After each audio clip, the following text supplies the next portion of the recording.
ආයුබෝවන් දරුවනේ පෞගී සතියේ අපි හමු වුණා සමාරම්භක දේශනේ. එෙහිදී මම විශේෂ සම්බන්ධයෙන් සහ මා සම්බන්ධයෙන් ඔබ දැනුවත් කරා. අද පාඩම පටන් ගන්නවා අපි විෂය නිර්දේශය අනුව පාඩම පටන් ගන්නවා. මුලින්ම තියෙන ඉන්ජිනේරු තාක්ෂණය සඳහා හැඳින්වීමක් සහ ඉන්ජිනේරු තාක්ෂණයේ විකාශය හඳුනා දීමේ පාඩම තමයි තියෙන්නේ. මේ පාඩම එතකොට පළවෙනි පාඩමේ ඉඳන් අපි කරගෙන යමු. නමුත් ඊට කලින් මම ඔයාලට මම කියන්න කැමති එකකින් හොඳයි මේ වෙලා තියෙන දේ මොකද්ද?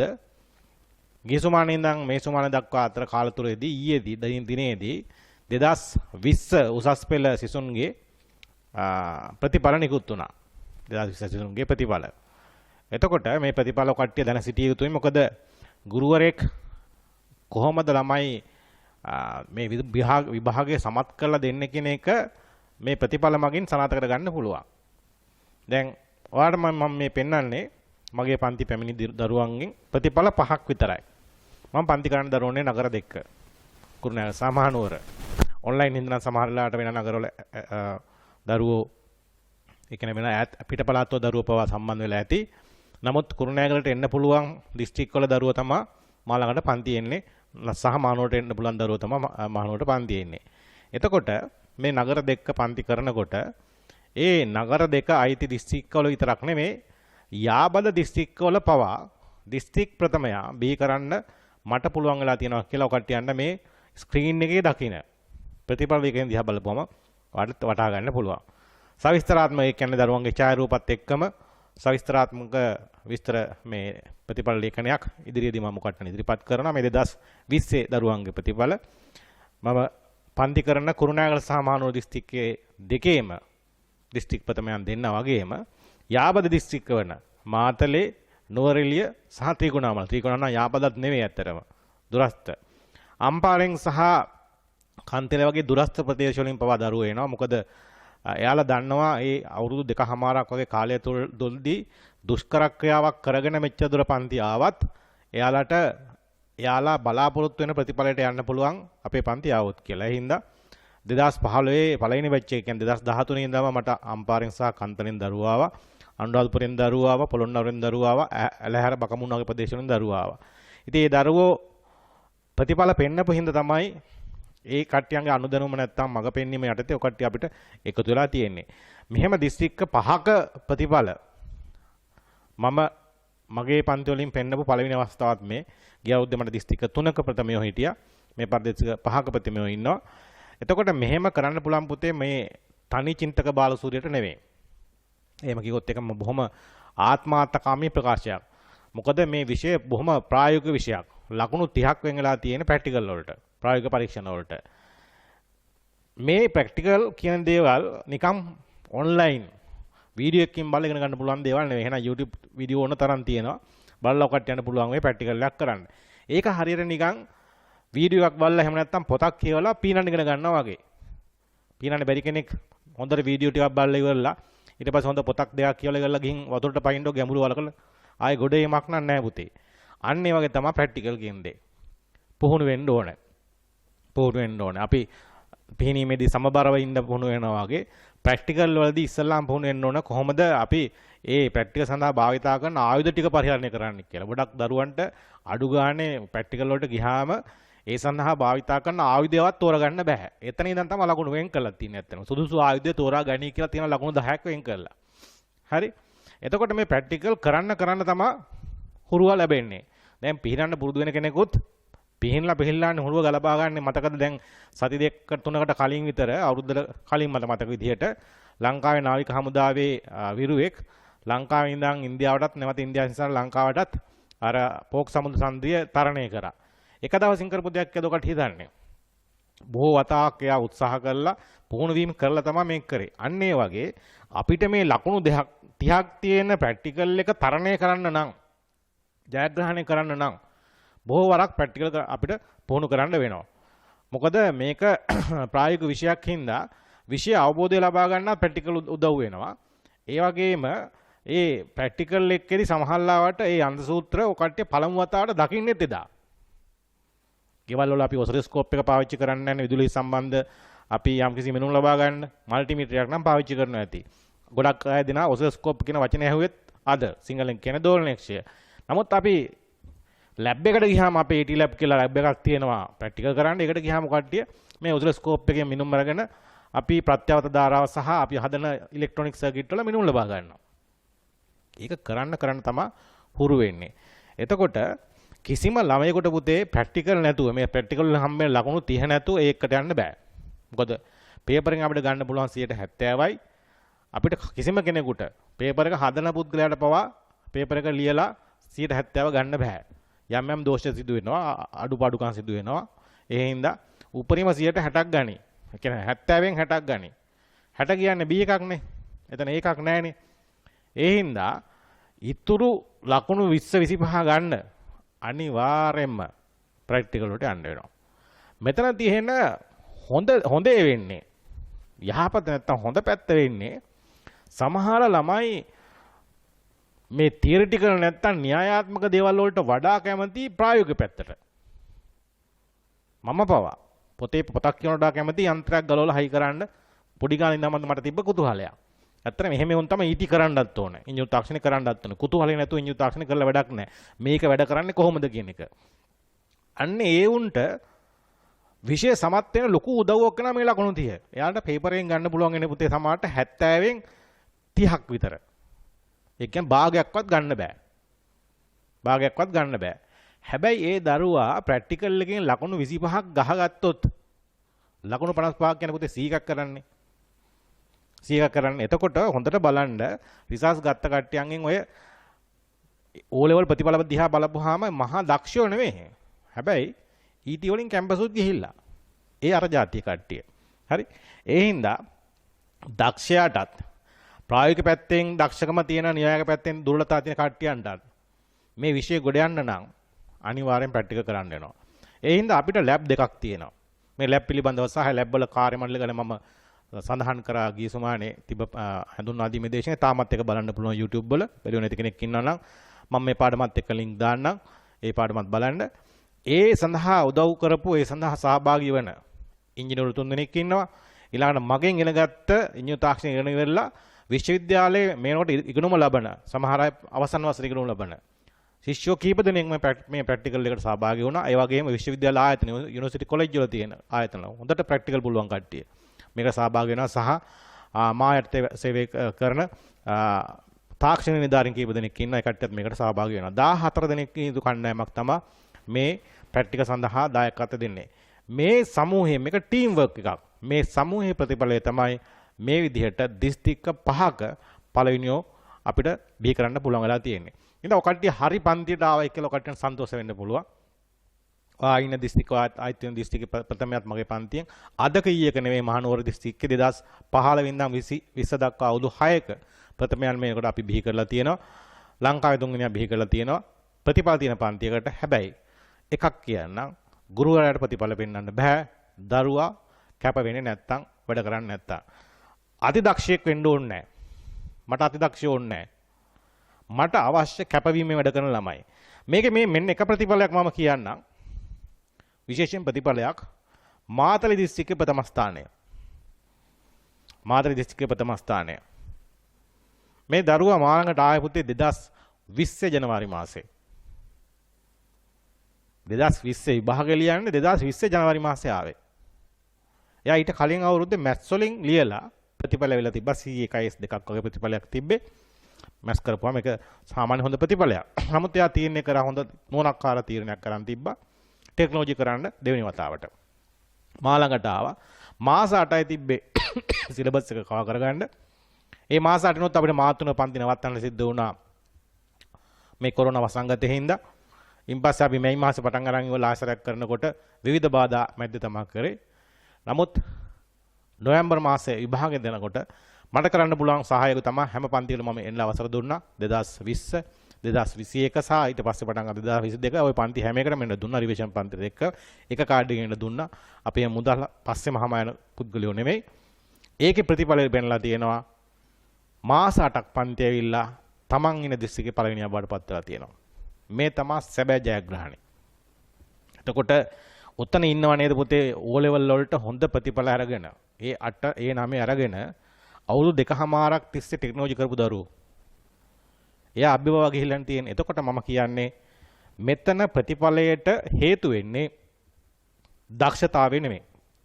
මම දක්ෂයෙක් මට O level හොඳ රිසල්ට්ස් තිබ්බා. මම වැඩ පන්ති හැමදාම පළවෙනියා මට කිට්ටු වෙන්න කෙකුටුවක් බෑ. එහෙම ඔකට්ටිය මමත්වයෙන් සහ අදිමාණයෙන් ඉන්නවා නම් තේරන භාෂාවෙන් කිව්වොත් එම් ඔබ කෙලවීමේ ආරම්භය ඒක තමයි. මතක තියාගන්න. එහෙම හඳ හරහා අලගත් එකේ තමයි මේ මටත් ඕලෙවල් හොන්තර ප්‍රතිඵල තිබ්බා. අපිට තිබෙ D ඒ වෙනුවට තිබෙ D 7යි C1යි C1 තිබෙත් සෞඛ්‍යයට ප්‍රධාන විෂයන් ඔක්කොටම විශිෂ්ට සම්මානයවත් D තිබුණේ. ඒ හින්දා මම හිතුවා අම්මා තමයි වැඩක් කියලා. හැමදාම පන්තියේ පළවෙනියා ඕලෙවල් එනකම් මලීදේ විද්‍යාලේ කුරුණෑගල. ඒ හින්දා ඒ අදිමාණයෙන් යුතුව මම ඒ ලෙවල් වලට මුණ දුන්නා. විෂයන් දෙකක් අසමත් ප්‍රධාන විෂයන් දෙක POSI අප්ලයිඩ් දෙකම අසමත්. හරි. එතනින් තමයි මම තේරුම් ගත්තේ වැඩ කරේ නැත්තම් ප්‍රතිඵලයක් නැහැ කියලා. ඊළඟ අවුරුද්දේ මම වැඩ කරා. මගේ උපරිම කැපවීම දාලා වැඩ කරා. අසමත් වෙච්ච අප්ලයිඩ් නැත්තම් ව්‍යවහාර ගණිතයට ඒකකුත් එක්ක මම විශ්වවිද්‍යාල වරම ලබා ගත්තා. වැඩ කරොත් ප්‍රතිඵල එනවා. ඒ හින්දා දක්ෂතාවයට වඩා මෙතන කැපවීම වැදගත් වෙන්නේ. වසර දෙකමාර කාලයක් තියෙනවා විවිධ බාධකෙයි මේ වගේ වසංගතය වගේ අපිට හිතා ගන්න බැරි ව්‍යසනයේ නමුත් ඒ තුලින් පවා ඉලක්කයක් තියාගත්ත පුද්ගලයාට ඉලක්කයට ගමන් කරන්න පුළුවන්. ඒ හින්දා මගේ පන්තියේ වෙනත් පන්තිවල තියෙන අඩුපාඩුකම් සහ වෙනත් ගුරු විවේචන කිරීම නැහැ. ඒ වගේම විනෝදාස්වාදයේ සඳහා දෙපිට කැපෙන කතා සහ ජෝක් තියෙන පන්තියක් නෙමෙයි. අවස්ථාවට උචිත අපිට හාස්‍යයක් ලබා ගන්න පුළුවන් නම් දෙයක් මම සඳහන් කරනවා මිසක් මගේ පන්තියක නෑ. එහෙනම් මගේ පන්තියක් ඔන්ලයින් රෙකෝඩ් කරත් පන්තියක් කරන රෙකෝඩ් එක කරත් අපිට කිසි ගැටලුවක් නැතුව බලන්න පුළුවන්. මොකද මම ගුරුවරුන්ගේ දරුවෙක්. මගේ දෙමව්පියෝ ගුරුවරු ඉගෙන ගත්ත අභිමානවත් පාසලක අභිමානවත් විශ්වවිද්‍යාලයක මට දරුවෝ දෙන්නෙක් ඉන්නවා. ඒ දරුවෝ දෙන්න වගේම තමයි කට්ටිය මට ඔයාලගේ මූණ බලන්න පුළුවන්කම තියෙන්න ඕන ඕනම දවසක. ඒ හින්දා මගේ පන්තිය මම කරන්නේ පන්ති ඇවිල්ලා ඉවර වෙච්ච කාලෙක පවා තව අවුරුදු 10ක් ගිය තැනක පවා අපිට මේ තැනට එන්න චින්තකසව අපිට උදව් කරා කියන අන්නේ ඒ ගෞරවය ළමයිකට ඇති වෙන ආකාරයට ඔයාලා හරි මාර්ගයට යොමු කිරීම. හැමෝම විශ්වවිද්‍යාලයට යොමු කරන්න බෑ. මෙතන ඉන්න 5 දෙනයි. මම උගන්වපු දහසක් සිතුන් අතරින් 5 දෙනෙක් මේ ඉන්නේ. තව 200ක 300ක විතර පිරිසක් විශ්වවිද්‍යාල වරම ලබා ගන්නවා මේ අතරින්. තවත් ඉන්නවා 700ක විතර පිරිසක්. ඒ දරුවන්ට මොකද වෙන්නේ? ඒ දරුවන්ට පොතේ අපි මග පෙන්නනවා. ඔකට අහලා බලන්න මම දෙන පළවෙනි උපදෙස් තමයි ඔකට්ටියන්ට S3ක් තියෙනවා නම් නැත්නම් විෂයන් තුනම සමත් නම් දෙවෙනි පාරක් කරන්න අවශ්‍ය නැහැ. අපි වෙනත් මාර්ගයෙන් අපි උපාධියට යමු. මොකද මේ විෂය ධාරාව එහෙම විෂය ධාරාවක්. අනිත් විෂය ධාරාව වගේ නෙමෙයි. අපිට පුළුවන් කෙලින්ම කැම්පස් යන්න බැරි වුණොත් එහෙම යුනිවර්සිටි කොලෙජ් හරහා, යුනිවර්ටෙක් එක හරහා, ටෙක්නිකල් කොලෙජස් හරහා, ප්‍රයිවට් යුනිවර්සිටිස් නැත්නම් බෞද්ධ විශ්වවිද්‍යාල හරහා උපාධියට යන්න පුළුවන්කම තියෙනවා. ඒ සඳහා මඟ පෙන්වීම මම කරනවා. සමාජයේ වැදගත් මහත්මයෙක් ඉදිරියේ ඉන්න මඟ පෙන්වීම මම කරනවා. ඒ උපදෙස් පිළිපදලා සමාජයේ යම් තැනකට ගිය අපේ දරුවෝ අපිට තාමත් අපිව කෘතඥතාපූර්ව සිහිපත් කරනවා. ඒ දරුවෝ තමයි අපිව ඔයාලව මා වෙත යොමු කරලා තියෙන්නේ. ඉතින් එයාලා යම් කිසි විශ්වාසයක් තියරන්නේ ඔකට්ටිය මා වෙත එව්වේ මේ නංගේ මල්ලි යන්න කියලා. මොකද මේ අවස්ථාවේ මේ ඉන්න පළවෙනියා නෝරේ දිස්ත්‍රික්කේ පළවෙනියා නෝරේ දිස්ත්‍රික්කේ පළවෙනියා මගේ 2018 නෝරේ දිස්ත්‍රික්කේ පළවෙනියාගේ මල්ලි. එයාගේ මල්ලි. මාවි කුඹුරුගේ මල්ලි. එතකොට එයා මල්ලි මා ළඟට එව්වේ විශ්වාසයෙන් යුතුවනේ. මල්ලි මේ පන්තියට යන්න සර් ගොඩ දාලා දෙනවායි කියලා. ඒ විශ්වාසය මට කඩන්න බෑ. ඔයාටත් මවාට මේ මගේ පන්තියට එන්න කිව්වේ අනිවාර්යෙන් පුතේ. ඔයාලගේ ඉස්කෝලේ නෑදෑයන් හිතවත් වෙන අයියා කෙනෙක් හෝ අක්කා කෙනෙක්. එහෙම නැත්නම් මම ගැන දන්න දෙමව්පියෝ වැඩි හිටියෙක්. ඒ කට්ටිය මම ගැන යම්කිසි විශ්වාසයක් තියලා තමයි ඔයාලා මාව හිත යොමු කරලා තියෙන්නේ. ඒ විශ්වාසය මම කඩන්නේ නැහැ. හරි? හැබැයි ඒ සඳහා මට ඔයාලගේ සහයෝගය නැතුව බෑ. මම පන්තිය නම් සමහරලාට සැරවැර කරලා ගොඩක් දෙනා කියන මම සැරයි කියලා. නපුරුකමයි සැරයි කියන දෙකක් කියලා වටහා ගන්න. මම නපුරු නෙවෙයි මම සැරයි. සැර වෙන්නේ වෙන මොකක්වත් නෙවෙයි. ඔකට්ටිය යහපතට. සැර කියන දේ ඒ තරහ මතක තියන් ඉන්න තරහ නෙවෙයි. මම ළමයෙකුට බැන්නොත් එහෙම ඒ බෑන්නේ කාටද කියලා මට හවස් වෙද්දි මතක නැහැ. මට මතක නැහැ. මොකද වැරද්ද දැක්කහම ගුරුවරයෙක් වශයෙන් අපි ඒ වැරද්ද පෙන්ලා දෙන්න ඕනේ. එහෙම නැතුව මූ තමා අපේ කාඩ් එකේ පන්ති වලට කාඩ් වලින් සල්ලි අරන් එන්නේ.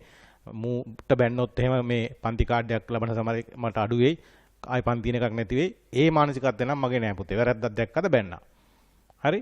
ඒ බයින්නේ වෛරයෙන් නෙවෙයි තරහට. ඒ තරහ එන්නේ ඔයා අරමුණට යන්නේ අරමුණට යන්න වැඩ කරන්නේ දෙමව්පියන්ගේ බලාපොරොත්තු ඉටු කරන්න කැප වෙන්නේ නැහැ කියන දේ දැක්කාම එන තරහ. ඒක හදාගත්තාම හරි. දැන් මට ගොඩක් හොඳ කියන දරුවෝ මගෙන් හොඳට බැනුම් ආපු අය. අම්මෝ අපි කාපු කුටි දැන් ඔන්ලයින් පන්ති පටන් ගන්නවා කියලා දාපුවාම ගොඩක් දෙනා දාපු කමෙන්ට් එකක් නැත්තම් අදහසක් තමයි සර්ගෙන් කුටියක් කන්න නැතුව ඉගෙන ගන්න හම්බෙන්නේ නැත්තම් වැඩක් නැහැ. සර්ගෙන් බැනුමක් අහන්න නැතුව පන්තියක ඉන්න නැත්තම් වැඩක් නැහැ. ඔන්නක තමයි ගොඩක් දෙනා දාලා තිබ්බේ. ඒ කට්ටියන්ට එයාලගේ අඩුපාඩුව මම පෙන්ලා දුන්න එක ඒ කට්ටිය එක වටිනකමක් විදිහට දකින්නේ. ඒ හින්දා ඒ අඩුව නම් මට දැනේ. මොකද මේ මම කතා කරන්නේ දරුවෝ පිරිසක් ඉස්සරහා නෙමෙයි කැමරාවක් ඉස්සරහා කතා කරන්නේ. ඉතින් පුතේ මට ඒ අඩුව දැනේ. නමුත් මම විශ්වාස කරනවා නොබෝ දිනකින් අපි භෞතිකව පන්තිකදී හම් වෙලා ඉවරලා මූණු දැකලා ගුරුවරයා හම් වෙලා ඉවරලා ඔයාලගේ යම් යම් අඩුපාඩු තියෙනවා. අවධානය බිඳිනවා මට පේනවා. සමහර අය නිින්ද යනවා මට පේනවා. සමහර අය වෙන කල්පනාවක ඉන්නවා පේනවා. ටක් ගාලා මම මේ කට්ටිය අඳුනගෙන ඉවරලා එයාලා පන්ති පාඩමට ගන්නවා. සමහර අය නොසලකිල්ල මම දකිනවා පාඩමක තියෙන නෝට් එකක් අසම්පූර්ණ කම් තියෙන සමහර අයගේ සතියක් ආවේ නැත්නම් ඊළඟ සතියේදී නෝට් එක නැතුව එනවා. මොකද කියලා ඇහුවොත් ගිය සුමානේ ආවේ නැහැ. මම අහන එක ප්‍රශ්නය. දැන් මම කියලා තියන එක ප්‍රශ්නය අහන්නේ. ගිය සුමානේ ඉඳන් මේ සුමානේ නිකන් දවස් කීයක් තිබ්බද? සතියක් තිබ්බනේ දවස් 7ක්. ඒ දවස් 7 මේ පාඩමේ අඩුපාඩු සම්පූර්ණ කරගන්න ඔයාට විදිහක් තිබ්බෙම නැද්ද? තිබ්බෙම නැද්ද? ඔයා ඊළඟ සුමානේ පන්තියට ඇවිල්ලා යාළුවෙක්ගෙන් නෝට් එකක් ඉල්ල ගන්නකම් හිටියයි. කොච්චරනම් අපිට තාක්ෂණේ තියෙනවද? දැන් මේ ඉංජිනේරු තාක්ෂණ හැඳින්වීමේ පාඩමේ පළවෙනි දේ උගන්වන්න යන දේ තමයි මොකක්ද ඉංජිනේරු තාක්ෂණ කියන්නේ කියලා.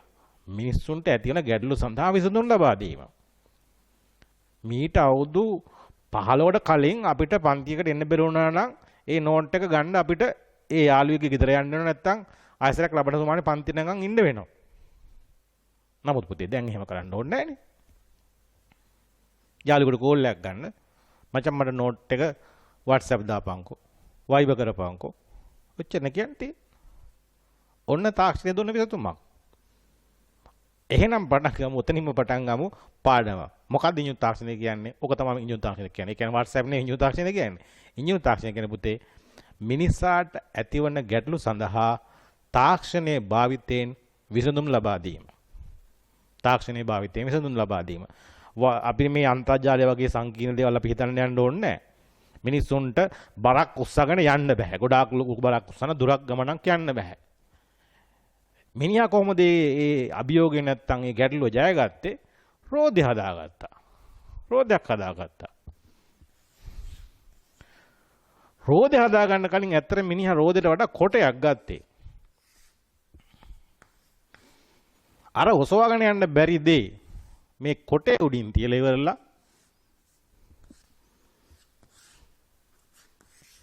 මිනිහා තල්ලු කරා. මේක තල්ලු කරා. අපි දන්නවා විද්‍යාවේදී අපි දන්නවා ඕන් විද්‍යාවයි තාක්ෂණය ගැටෙන තැන. පොළොව මතු පිට ගැටෙන වර්ගඵලයේ අණුව තමයි ඝර්ෂණය තීරණය වෙන්නේ. වර්ගඵලය වැඩි වෙන්න ඝර්ෂණය වැඩි. අපිට මේ බරති වස්තුව පොළොව තියදී තල්ලු කරන්න බැරි පොළොව සමග ගැටෙන වර්ගඵලය වැඩි. විද්‍යාව මුකුත් නොදැන හිටි ආදී මානවයා අයිසැක් නිව්ටන් විහිවිලා හිටියෙත් නැහැ. අයින්ස්ටයින් ඇවිල්ලා හිටියෙත් නැහැ. නවීන විද්‍යාව කියලා දැනගෙන හිටියෙත් නැහැ. ඒක ප්‍රායෝගිකව අද්දුටුවා. බිමදගේ තල්ලු කරන් යන්න බැරි දේ මේ වගේ කොටයක් උඩ තිබ්බහම තල්ලු කරන්න පුළුවන්. මිසරේ පිරමීඩ ගොඩනගලා තියෙන ටොන් එකකට වඩා බර ගල් කුට්ටි පාවිච්චි කළා. මිනිස්සු 10 දිනකටවත් මේ ගල් කුට්ටිය කොලවන්නවත් බෑ. ඒ ගල් කුට්ටියේ අහලකින් නෙමෙයි කිලෝමීටර් 100 ගණක් ඈත ඉඳන් තමයි ගෙනල්ලා තියෙන්නේ. කෝච්චි තිබ්බද? බූම් ට්‍රක් තිබ්බද? බැකෝ තිබුණාද නැහැ. මිනිස් සහ සත්ව සමය. කොහොමද ගෙනාවේ? ගස් කුට්ටි කරලා කඳම් මතින් ගල් කුට්ටි තියලා තල්ලු කරා. ගැටලුවක් දැක්කා. ගැටලුවක් තිබුණා. ගැටලුවක් පැන නැග්ගා. ඒ ගැටලුවට දැනුම තමන්ගේ දැනුම පාවිච්චි කරලා තාක්ෂණික දැනුම පාවිච්චි කරලා විසඳුමක් දුන්නා. ඕකත් ඉංජිනු තාක්ෂණය. මේකත් ඉංජිනු තාක්ෂණය. මේ කොට බර වැඩි. කොට බර වැඩි. බර වැඩි හින්දා මිනිස්සු කරේ කොටෙන් පෙත්තක් කපලා ගත්තා. කොටෙන් පෙත්තක් කපලා ගත්තා. ඒ වගේ පෙති දෙකක් ගත්තා. ඇක්සල් එකක් නැත්තම් අක්ෂ දණ්ඩක් ගහලා හදාගත්තා රෝද යුගලක්. රෝද යුගලක්. ඕකට හදාගත්ත කරත්තයක්. මේ කරත්තය අර උසා ගන්න යන බැරි බර ටික දාගෙන තල්ලු කරන් යන්න ගත්තා. ගෙදර තියෙන විල්බරෝක හිතන්නකෝ. අතින් උස්සන් යන්න බෑ සිමෙන්ති කොටයක්. අතින් උස්සන් යන්න බෑ. විල්බරෝකට දාගත්තම යන්න පුළුවන්. එකම අපින එකම සිමෙන්ති කොට්ටේනේ.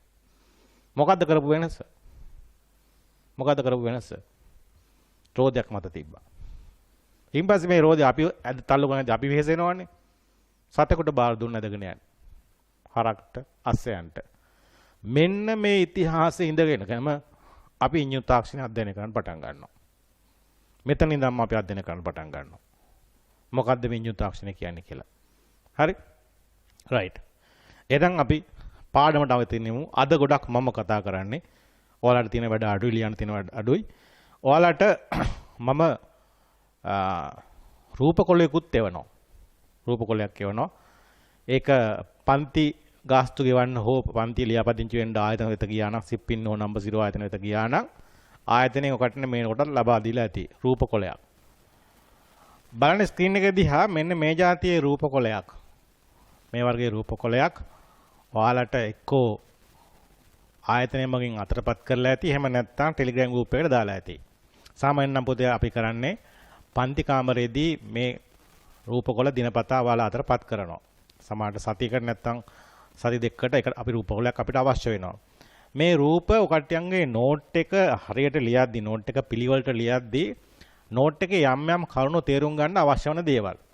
උදාහරණයක් විදිහට මම සිව්පහර පෙට්‍රල් එන්ජිමක් විස්තර කරනකොට ඒ සිව්පහර පෙට්‍රල් එන්ජිමක හරස්කඩක් තියෙන රූපයක් එතන අපි අලවනවා. මොකද එතකොට ඒ දේ අපි ලියන දේ වටහා ගන්න පුළුවන්. සමහර රූපවල අපිට අලවලා හරියන්නේ නැහැ. සමහර ඒවා අපිට විභාගයටත් අඳින්න වෙන දේවල්. ඒ වගේ ඒවා අපි අතින් අඳිනවා. ඒක වෙනම දෙයක්. නමුත් හැමදේම දැන් අපිට පාට කර අඳින්න කාලයක් නැහැ. හැම රූපෙම අඳින්නත් බෑනේ. අපි දැන් කතා කරනවා ඉන්දු තාක්ෂණයේ ඉතිහාසය කතා කරද්දී ගල්ලුගු ගැන කතා කරනවා. ගල්ලුගුට අදාළ රූපයක් අපි මම දෙනවා. ඒක ඇඳ ඇඳ ඉන්න අවශ්‍ය නැහැනේ. ඒ රූපේ අලවලා නෝට් එක එතන ලිව්වොත් රූපේ අලවලා නෝට් එක එතන ලිව්වොත් ඒ නෝට් එක ඉතාමත් පැහැදිලි.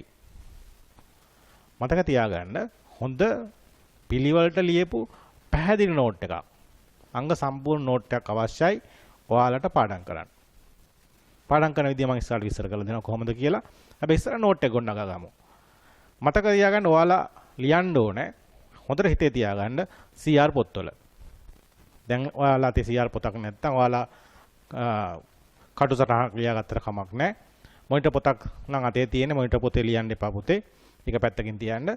දැන්ට කොලයක් කරන් ලියා ගන්න. ඒක ඔයාලා CR පොතකට ගන්න. මම මෙහෙම කියන්නේ අපේ සමහර රූප සටහන් දෙවන්ත රූප සටහන් තියෙනවා. සිව්පහර චක්‍ර විස්තර කරනකොට ඒකේ තියෙන සිව්පහර අපි විස්තර කරද්දී රූප සටහන් හතරක් අඳින්න ඕනේ. එහා පැත්ත පෙරලා බලන්න බෑ ඒවා අපිට. ඒ හින්දා රූපය තනි පිටුවේ තියෙන්න ඕනේ. සම්ප්‍රේෂණ පද්ධතිය ලොකු රූපයක් එන්නෙනවා. එතකොට මොනිටර් පොත එක අපි තියෙන පිටුව මදි ඒ රූප අඳින්න. අනිත් එක පිටුව පිරෙන්න හැන්දොත් එහෙම ඒකට අදාළ නෝට් එක එහා පැත්තේ පිටුවේ මෙහෙම පෙරලා බලන්න වෙනවා. ඒක අසීරුයි. මවට පෙන්නන්නම් මගේ පන්තිය ඇවිල්ලා පිළිවෙලට නෝට් තියාගත්ත දරුවෙක්ගේ පොතක ඇතුළු පිටු කීපයක්.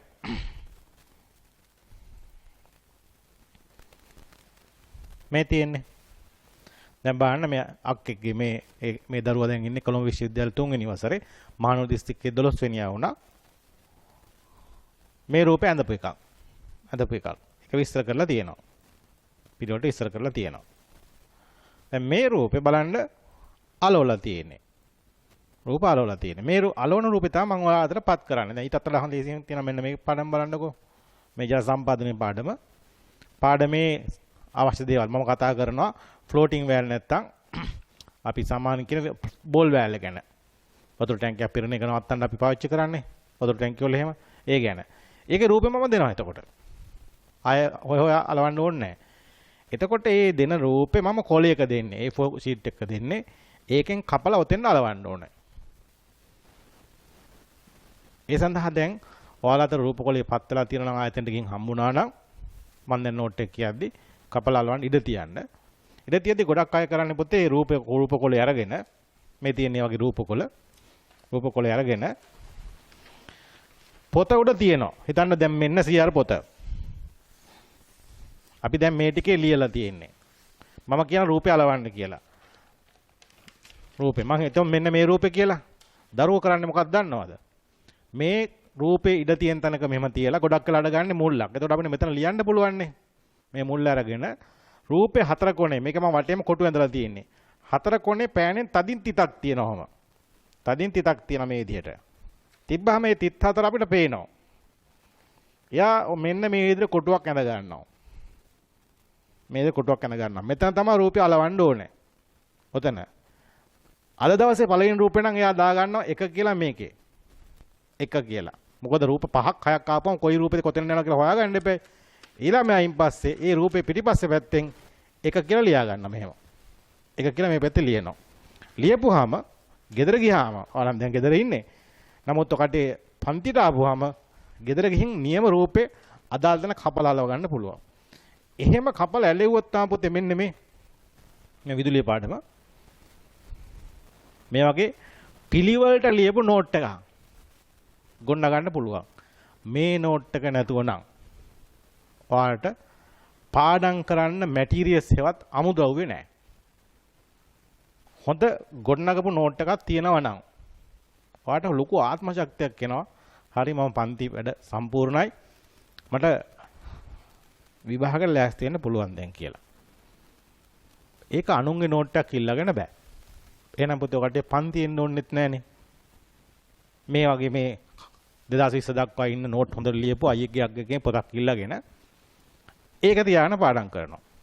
වැඩක් වෙන්නේ නැහැ. මනෝවිද්‍යාඥයෝ හොයන තියෙනවා කෙනෙක් කියවන්න ආසම තමන්ගේම අත්අකුරු කියලා. අනුන්ගේ අත්අකුරු නෙමෙයි.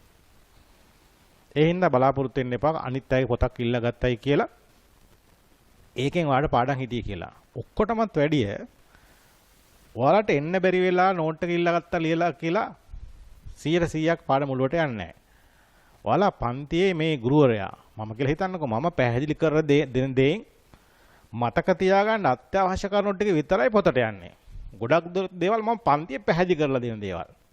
අතප්පය පාවිච්චි කරලා ඇනිමේෂන් පාවිච්චි කරලා වීඩියෝ පාවිච්චි කරලා සමහරවිට ඇත්තම කොටස ගෙනල්ලා මම ඒ කොටස විස්තර කරනවා. එන ෂෝ එකක් මෙතන යන්නේ. ඒ ෂෝ එක අවසානයේදී අතරමැද මම ඔයාලට නෝට් දෙනවා. ලියා ගන්න කියලා. ඔයාලා මේ විදිහට නෝට් එක ලියනවා. ගෙදර යනකොට ওই නෝට් එකේ හිස්තැන් තියෙන රූප අලවන්න. එතකොට ඔයාලා ගෙදර ගිහින් ඒ රූපය අලවන්න එපයි. මගේ උපදේශ. අද පාඩමේ රූප අදම අලවන්න. අලවද්දි නිකන් අලවන්න එපා. පාඩම කියවමින් අලවන්න. ඔයාලට මම පන්තියේ විස්තර කරා නේද? පැය 2ක් 4ක් අතර කාලයක් තුල පාඩම විස්තර කරා නේද? ඒ පාඩම සම්පූර්ණයෙන් ආයෙ සිහිපත් වෙනවා. පන්ති හිටියා වගේ සිහිපත් වෙනවා. ඒ ලියපු නෝට් එක කියවනවා. අනුන්ගේ නෝට් කියවුවට පන්ති නොයා අන්න ඒ දේ වෙන්නේ නැහැ. ඒක තමයි හොඳම දේ. මගේ කැම්පස් ජීවිතයේ 3 වෙනි අවුරුද්දේ හම්බෙච්ච කාමර සගයා රූම්මේට් මහනුවරේ අනිවත්තේ චන්දිම රත්නායක කියලා මගේ මිත්‍රයා. දැන් නෝර්වේ විශ්වවිද්‍යාල නෝර්වේ ස්ට්‍රැවෙන්ජර් විශ්වවිද්‍යාලයේ මහාචාර්යවරයෙක්. චමින්ද මාත් එක්ක දැන් කාමරේ ඉන්නකොට හවස පාඩම් කරන ඉතින් මම බලන් ඉන්නවා. එයා ලෙක්චර් එකට ගියාම අරන් යන පොඩි මිනි රෙකෝඩර් එකක්. ඉස්සර නැතිව කැසට් පටි දාන රෙකෝඩර් එකක් මිනි රෙකෝඩර් මෙන්න අතේ තියාගන්න පුළුවන් රෙකෝඩර් එකක්. සර්ගෙත් අවසරය මත එයා තියාගන්න ඉස්සරහා මේ පිළි ඉඳගෙන ඉවරලා තියාගන්න මේසෙ උඩින් තියාගන්නවා. තියාගෙන ඉවරලා පාඩම රෙකෝඩ් කරමින් නෝට් එක ලියා ගන්නවා විස්තර ලියා ගන්නවා. ඊට පස්සේ හවස කාමරේට මම නම් අපිට ගඟින් එහා පැත්තේ පෙරදිනේ ගොඩක් වැඩ තිබ්බා. අමතර ක්‍රියාකාරකම්. ඔය ඔක්කොම ඉවර කරලා ඉවරලා රෑ 7ට 8ට විතර කැන්ටිමේ ත්‍රස්තිය දුවක් ගහලා කාමර ගානේ ගිහිල්ලා එනකොට මං දොර අරන් එනකොට මගේ පෙර දිනේ අක්බර් වල අපි කාමරයක දෙන්න ගන්න හිටියේ. මම දකින්න දේ තමයි හැමදාම දකින්න දේ තමයි චන්දිම අර රෙකෝඩර් එකකින් දවසේ රෙකෝඩ් කරපුව අහගෙන පාඩම කියවනවා. වැදගත් දේක් තියෙනවා අන්ඩර්ලයින් කරනවා. ඔය තමයි චන්දිම වැඩ කරපු විදිහ. එතකොට අපි දෙන්නම බොහෝ සමාන සුදුසුකම් වලින් තමයි කැම්පස් ගියේ. ඔහුත් සෙකන්ඩ් ෂයි එකේ මමත් සෙකන්ඩ් ෂයි එකේ ගියේ. පළවෙනි වතාවේ යන්න බැරි වෙච්ච හේතුව මම කිව්වේ. ඒ වගේ. නමුත් කැම්පස් ජීවිතය ප්‍රතිඵලනකොට චන්දිම ඉහෙලින්ම සමත්ව තිබ්බා ක්ලාස් නැත්තම් පන්ති සාමාත්තත් එක්ක ඒකේ ප්‍රතිඵලය උනේ පළමුව රුහුණ විශ්වවිද්‍යාලය ඉන්පස්සෙ පෙරදින විශ්වවිද්‍යාලයේ ආචාර්යවරයෙක් විදිහට වැඩ කරා. ඉන්පස්සේ උසස් අධ්‍යාපන සඳහා නෝර්වේ රටට ගියා PhD එක නැත්තම් ආචාර්ය උපාධිය කරන්. ඒ විශ්වවිද්‍යාලයෙම ස්ථිරපත් වීම හම්බුණා. ඔහුගේ බිරිඳත් ඉංජිනේරුවරියා. ඔවුන් දෙහි මහා විශ්වවිද්‍යාල මහාචාර්යවරු.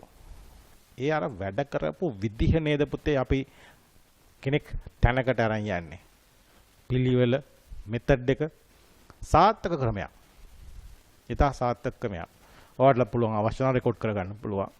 නමුත් මම අර කැම්පස් වල වගේ අපිළිවෙල නෝට් නෙවෙයි අපි පිළිවෙලට දෙන නෝට් එකක් දෙනවා. මගේ පන්ති ආපු ගොඩාක් දෙනෙක් කියන දෙයක් තමයි කැම්පස් ගියාට පස්සෙත් මේ නෝට් එක කට්ටිය පාවිච්චි කරනවා කියන එක. මම හොඳින්ම දන්න දෙයක් තමයි මගේ නෝට් ගොඩාක් ගුරුවරු පාවිච්චි කරනවා. මොකද මේ විෂය සම්බන්ධයෙන් පොතපත තාම නැහැ. හිතන්නකෝ නිෂ්පාදන තාක්ෂණය ප්‍රොඩක්ෂන් ටෙක්නොලොජි කියලා පාඩමක් තියෙනවා. තාම ඒ සඳහා පෙළ පොතක් නැහැ. නමුත් මම ප්‍රොඩක්ෂන් ඉංජිනේර කෙනෙක්. නිෂ්පාදන ඉංජිනේරුවෙක්. එතන මේ පාඩම මම බොහොම ගැඹුරින් සම්පූර්ණ සිලබස් එකම ආවරණය කරලා නියම විදිහට කරලා හොඳ නෝට් එකක් දෙනවා. මේ නෝට් එක තමයි ලංකාවේ ගොඩක් පාසල් වල මේවට පාවිච්චි කරන්නේ. මට ඒ කියන්නේ සිවුම් ආඩම්බරයකුත් තියෙනවා. සමහර ගුරුන් නම් කියලාම දෙනවා. සමහර අය නෝට් එක දුන්නාට පස්සේ පන්තින ළමයා තේරුම් ගන්නවා මේ චින්තකසගේ නෝට් එක තමයි මේ දීලා තියෙන්නේ කියලා. ගැටලුවක් නැහැ. දැනුමනේ දෙන්න ඕන. දරුවන්ට දැනුමනේ යන්න ඕන. ඒ හින්දා මම ඔයාලගේ නෝට් එක සම්බන්ධයෙන් දැඩි අවධානයෙන් ඉන්නේ. ඔයාලව ලියන CR පොත ඔයාලගේ නෙමෙයි මගේ. ඒක ඉංජිනේරු තාක්ෂණයේ පොත මගේ. මම ඔයාලට තියාගන්න දීලා තියෙන්නේ පාඩම් කරන්න. ජීවිත කාලෙම තියාගන්න පුළුවන්. නමුත් අයිතිය පරම අයිතිය මගේ. ඒකේ කුරුටු ගාන්න, අග පිටුවේ වෙන කුරුටු බලියන් දෙන්න, ඉරන්න, කොළ ගලවන්න, යාළුවෙකුට පොත කියන බවනොත් එහෙනම් මැද පිටුවක් ගලව දෙන්න බෑ. සම්පූර්ණ සපුරාතාන කවරයක් දාලා පිළිවෙලකට තියෙන්න ඕනේ. මම මේ පිළිවෙල බලනවා. හේතුව මම එදත් කිව්වා මේ ලෝකේ ගොඩනගන්න පොතේ ඉංජිනේරුව අපිළිවෙල වුණොත් එහෙම අපිරිසිදුනොත් එහෙම මේ ලෝකේ හරියට කැත වෙනවා. හදන ගොඩනැගිලි කැතයි. අපිළිවෙලයි කෑලි එල්ලෙනවා, කඩන් වැටෙනවා. බාර් කෑලි හැම බට කෑලි හැම තැනම එල්ලිලා. අපිළිවෙලයි. එහෙම නෑ. ඉස්සෙල්ලා පොතෙන් පිළිවෙල පටන් ගන්න. ඔයාගේ පොත පිළිවෙල නම් වා ඉස්සරහට පිළිවෙලක් තියෙන ඉංජිනේරුවෙක් බවටපත් වෙන්න අඩිතාලම තියන්න පුළුවන්. ඒ හින්දා ඒ පොත මම වරින් වර අවස්ථාව ඉඩ ලැබුණු සැනින් බලනවා. අඩුපාඩු තිබ්බොත් එහෙම තරමක් තදින් මගේ තද කොච්චරද කියලා මේ ඔන්ලයින් වලින් කියන්න බෑ. පන්ති ආපු කෙනෙක්ගෙන් අහන්නකෝ. පන්ති ආපු කෙනෙක්ගෙන් අමතක නොවෙන්න කියලා දෙනවා. ආයෙ නම් මෙහෙම කරන්න එපයි කියලා. හරි. ඒ හැබැයි ඔයාගේ මේ හපතට. ඒක නොකර හිටියොත් කවදාවත් දැනුමක් නැහැ. රයිට්. එතකොට මේ වගේ පොතක් තියාගමු. ඒ පොතේ ඔය රූප අලවන්න ඕනේ. රයිට් යමු හසරක් මුලින් පාඩමට. දැන් අපි අද යන්නේ පාඩමට ඉංජිනේරු තාක්ෂණය මොකක්ද කියලා අර්ථ දක්වලා මේ පාඩම ගොඩනැගුණු වෙන්නේ විෂය පාඩමනේ විෂය ඉංජිනේරු තාක්ෂණ විෂය ගොඩනැගුණු ආකාරය ගැන අධ්‍යයනය කරන්න. ලියාගන්න පාඩම මාතෘකාව පොතේ මුල කවරෙම ලියන්න පුළුවන් ඉංජිනේරු තාක්ෂණය කියලා. පාඩමේ නම ඉංජිනේරු තාක්ෂණය හැඳින්වීම. ඉංජිනේරු තාක්ෂණය හැඳින්වීම.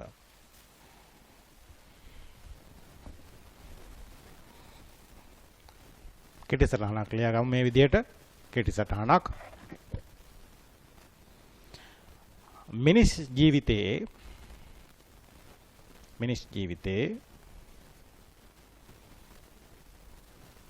අරමුණු ඉටු කර ගැනීමට යාමේදී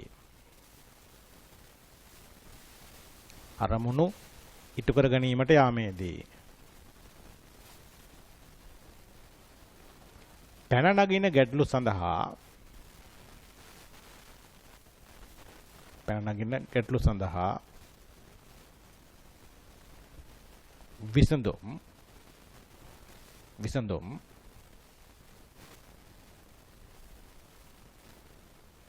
විද්‍යාත්මක දැනුම උපකාරී කරගනිමින් විද්‍යාත්මක දැනුම උපකාරී කරගනිමින්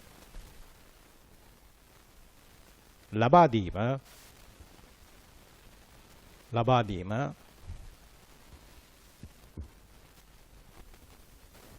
තාක්ෂණයේදී සිදුවේ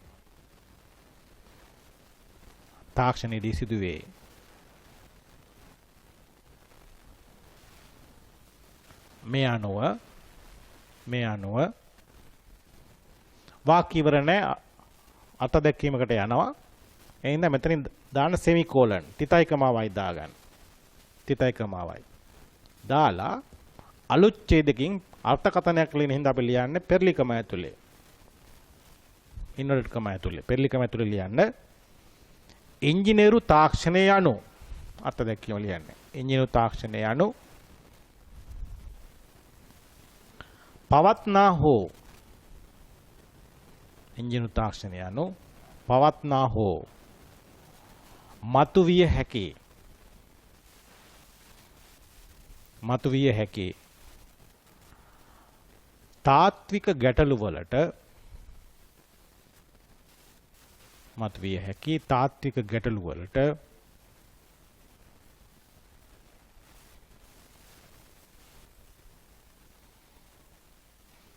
इंजीनियरुमे हा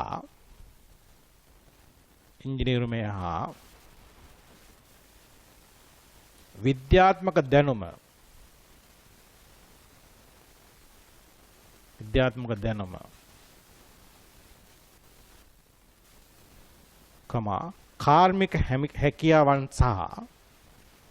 කාර්මික හැකියාවන් සහ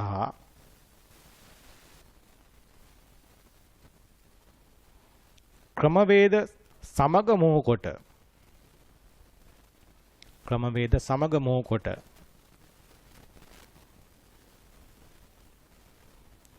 මානව සිත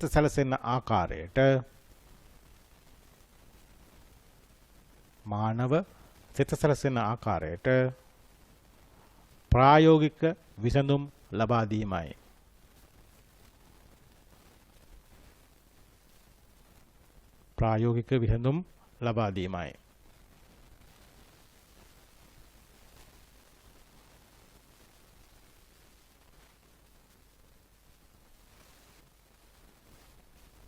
පෙළිකම වහමු.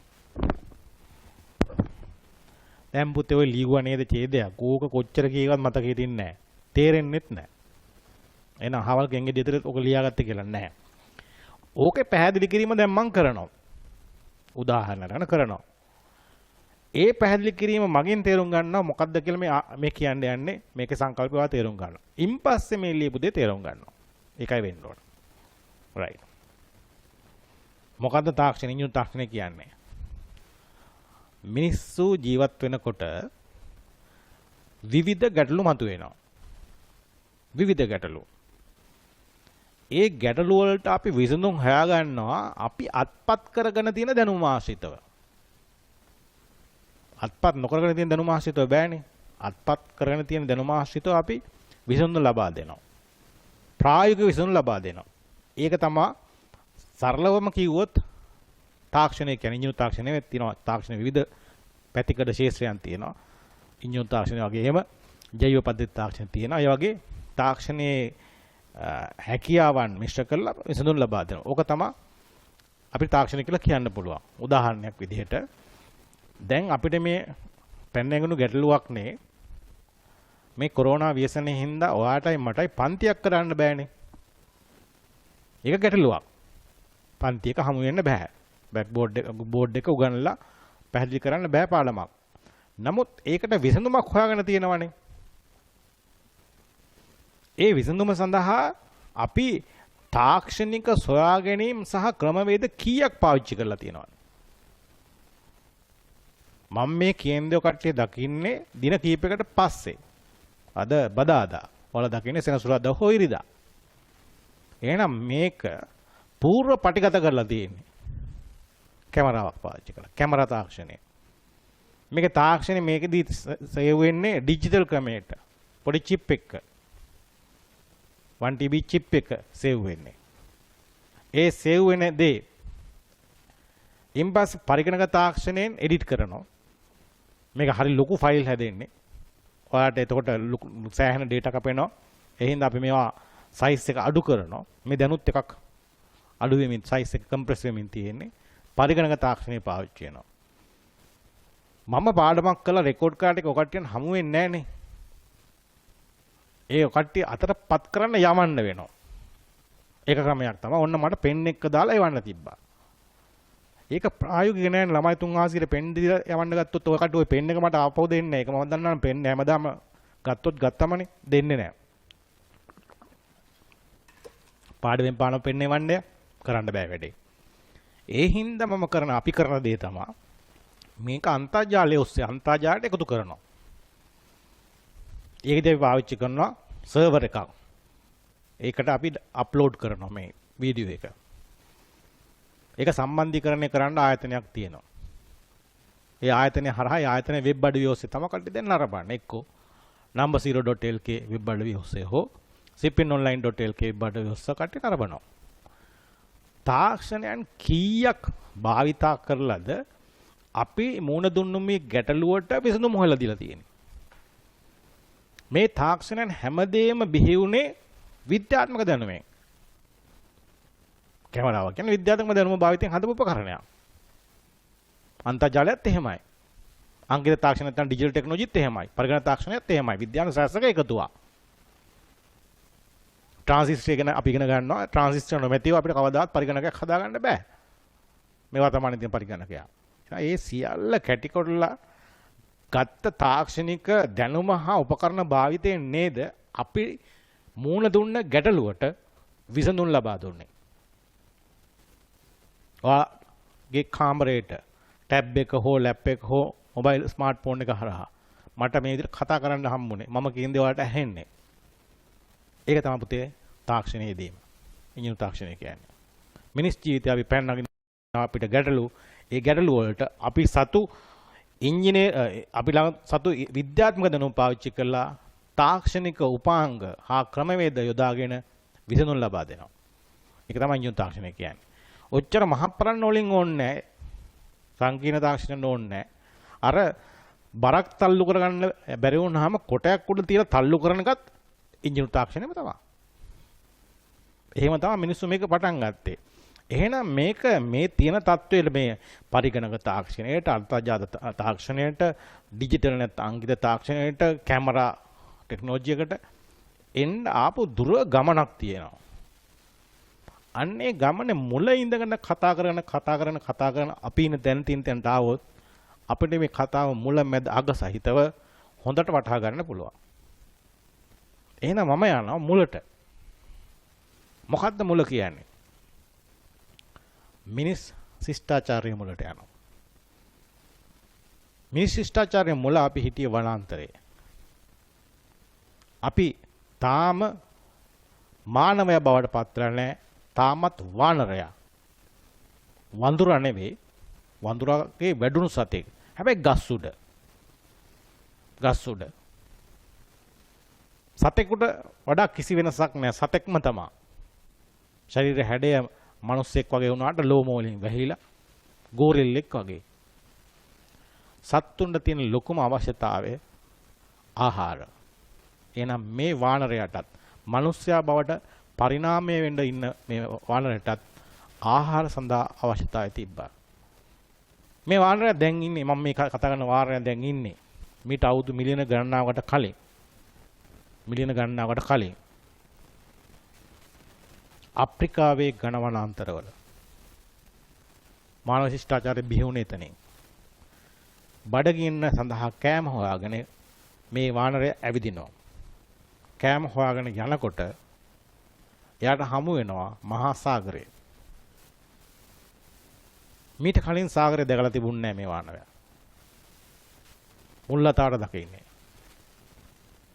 මේ සාගරය දැක්කහම ඒක ඇතිවෙච්ච කුතුහලින්ද සාගර වෙරළට යනවා. බඩගින්නේ හින්දා අහුවෙන දේවල් කාලා බලනවා. බෙල්ලෝ සිප්පි කටු. සමහරලාට මාළුත් අහු වෙනවා. ඒකෙදි තේරුම් ගන්නවා කැලේට වඩා ලේසි මේ මූණෙන් කෑම් හොයාගන්න එක. අපි බලමු.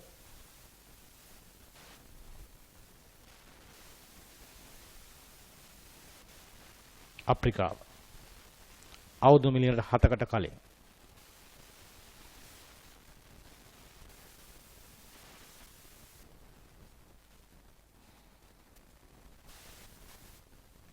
වානරයා මුල්වතාවට සාගරය දකින්නවා ආහාර සොයාගෙන ගිය ගමෙන්.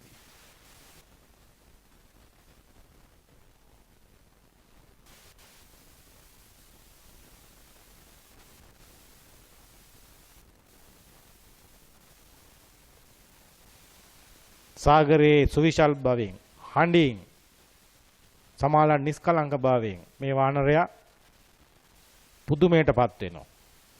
ඒ සාගරයෙන් කෑම හොයා ගන්නවා.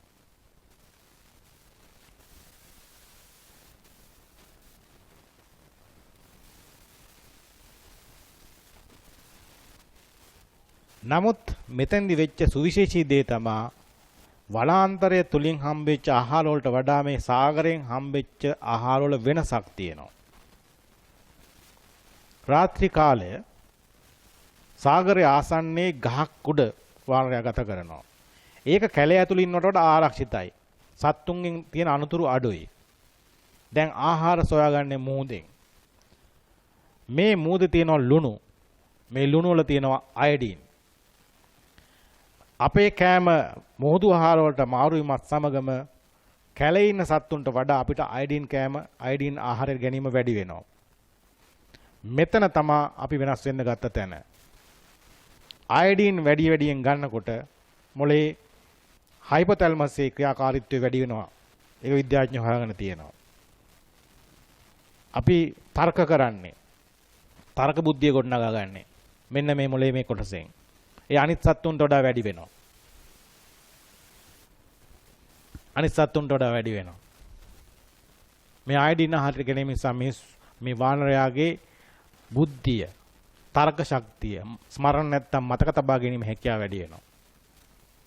එතන තමා වානරයාගේ මානවයා වෙනස් වෙන්න පටන් ගත්තේ. ඉන්පස් මේ වානරයා තමන් කරන කටයුතු තර්ක කර මතක තියාගෙන කරන්න පටන් ගන්නවා. මම මේ කියන දේවල් ඊයේ මුදුහාර කාලා අද වෙනකොට තර්ක කරන්න ගත්තා නෙවෙයි. වසර දහස් ගණනක් සිදුවෙච්ච දේවල්. මේ යන ගමෙන්දී ආ දකින්න ආහාර සොයාගෙන ඉන්නදී මිනිහා මේ වානරයා සර්වභක්ෂිකයි චාකත් කනවා සත්තුත් කනවා අල වර්ගයක් එහෙම හාරා ගන්නකොට උලක් තිබුණොත් ලේසි. අතින් හාර ගන්නකොට ඇඟිලි තුවාල වෙනවා. ගලකින් ඇහුවොත් එහෙම හැරුවොත් එහෙම ලේසි.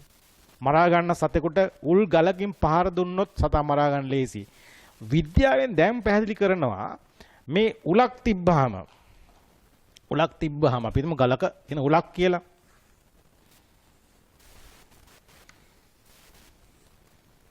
මෙතන ඇති කරන පීඩනය වැඩි. මොකද පීඩනය කියන්නේ බලය බෙදීම, බලය ක්‍රියා කරන වර්ගඵලය.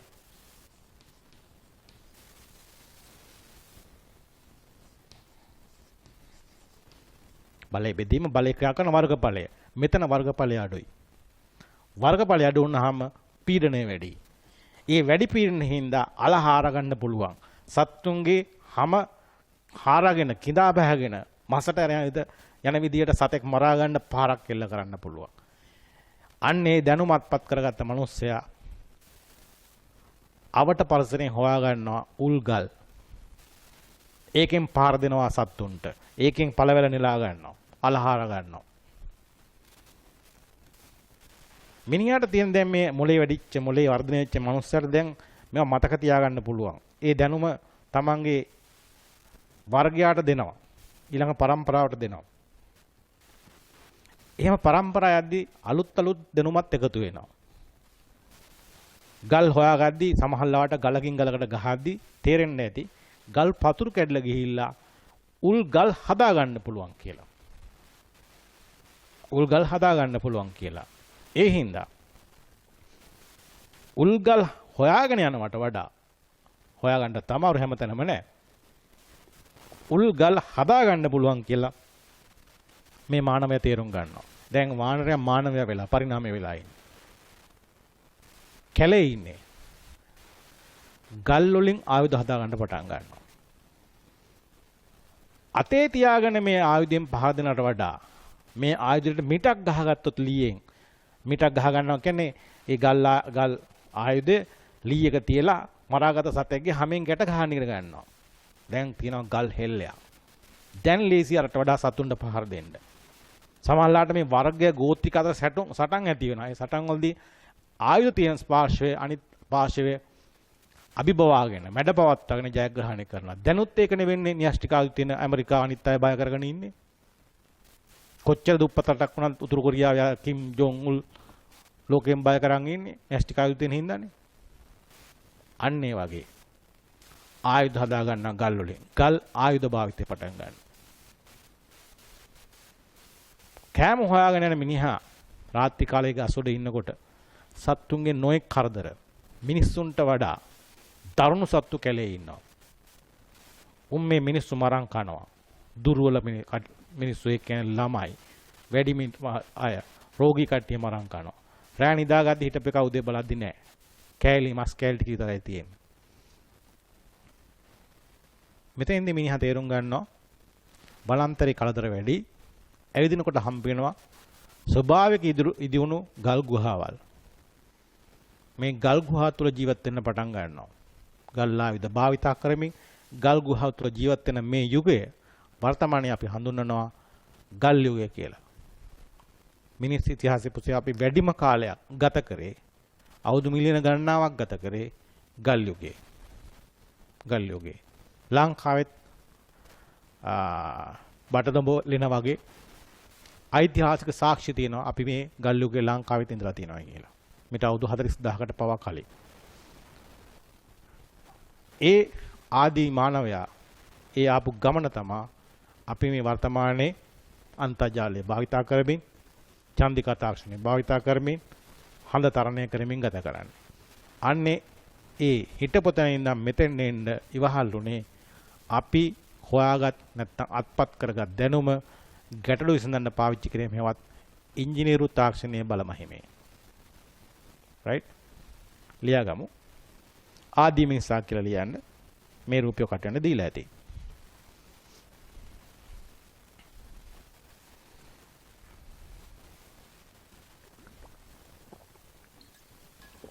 ආදී මිනිසා මේ රූපය කටයන්න දීලා තියෙන රූප කොලේ. මේ ඉන්නේ මේ තියෙන්නේ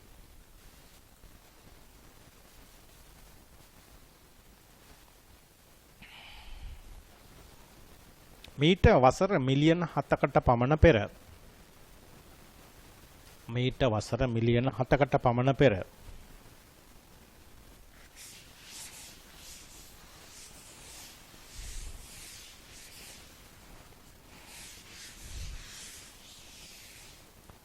වානරයෙකු ලෙස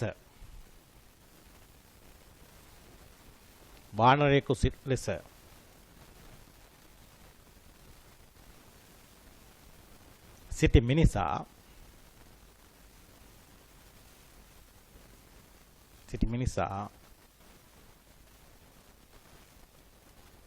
නූතන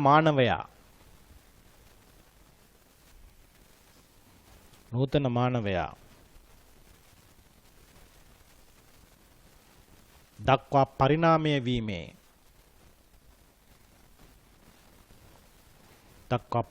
වීමේ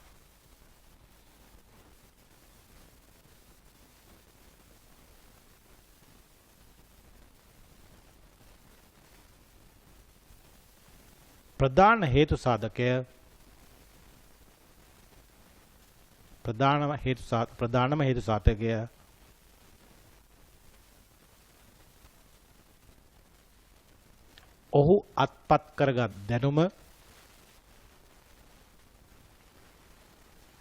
ඔහු අත්පත් කරගත් දැනුම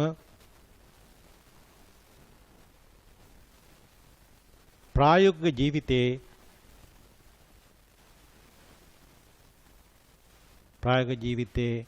පැන නගින ගැටලු සඳහා ප්‍රායෝගික ජීවිතයේ පැන නගින ගැටලු සඳහා විසඳුම් ලබා ගැනීමට භාවිතා කිරීමයි.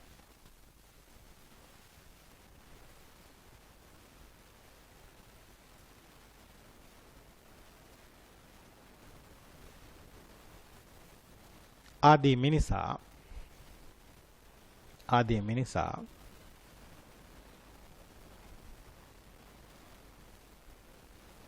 සතුම් දඩයම් කර ගැනීමටත්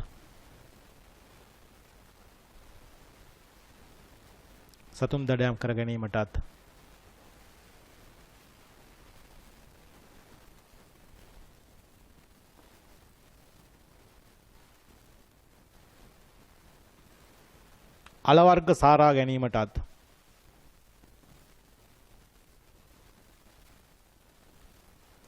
සාරා ගැනීමටත්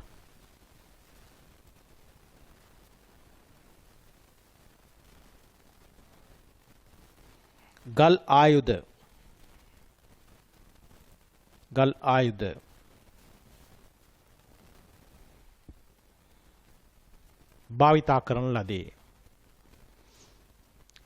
භාවිතා කරන ලදී.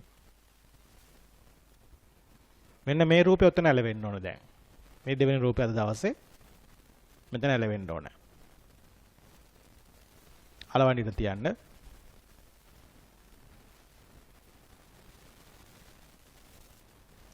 තියන්න.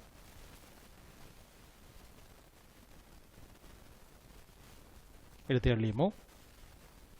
ගලකින්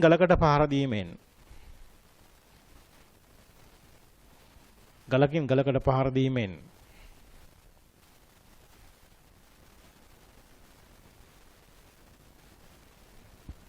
ගල් ආයුධ තනාගත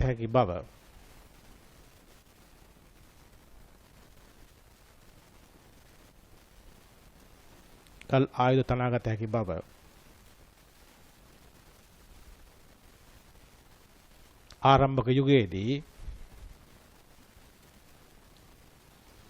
ආරම්භක යුගයේදී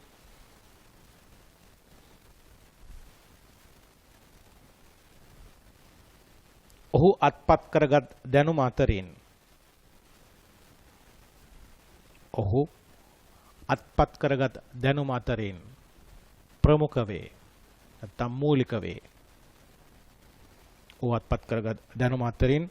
ප්‍රමුඛ වේ නැත්නම් මූලික වේ.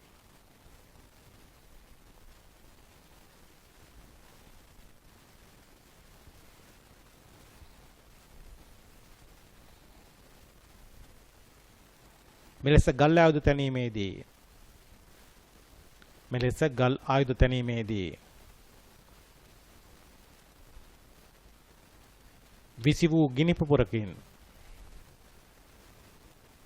විසි වූ ගිනි පුපුරකින්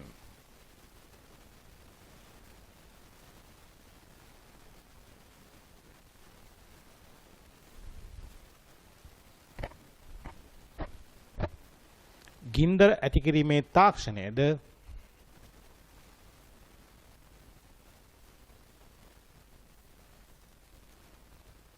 ඇති කිරීමේ තාක්ෂණයද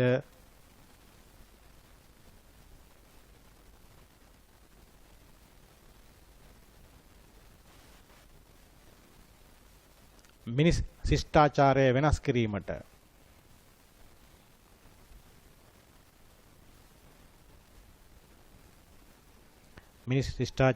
කිරීමට හේතු සාධක වූ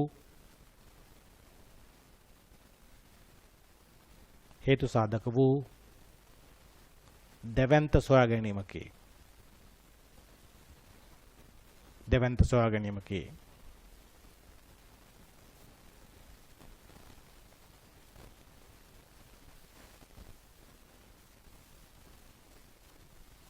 මරාගත් සතුන්ගේ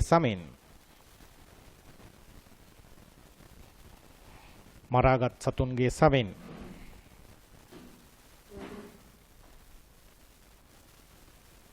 සීතලෙන් ආරක්ෂා වීමට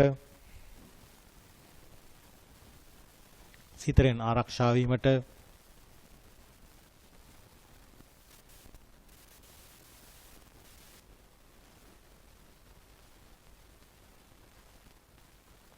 ශරීරය ආවරණය කර ගැනීමට මිනිසා හුරු විය. ශරීරය ආවරණය කර ගැනීමට මිනිසා හුරු විය.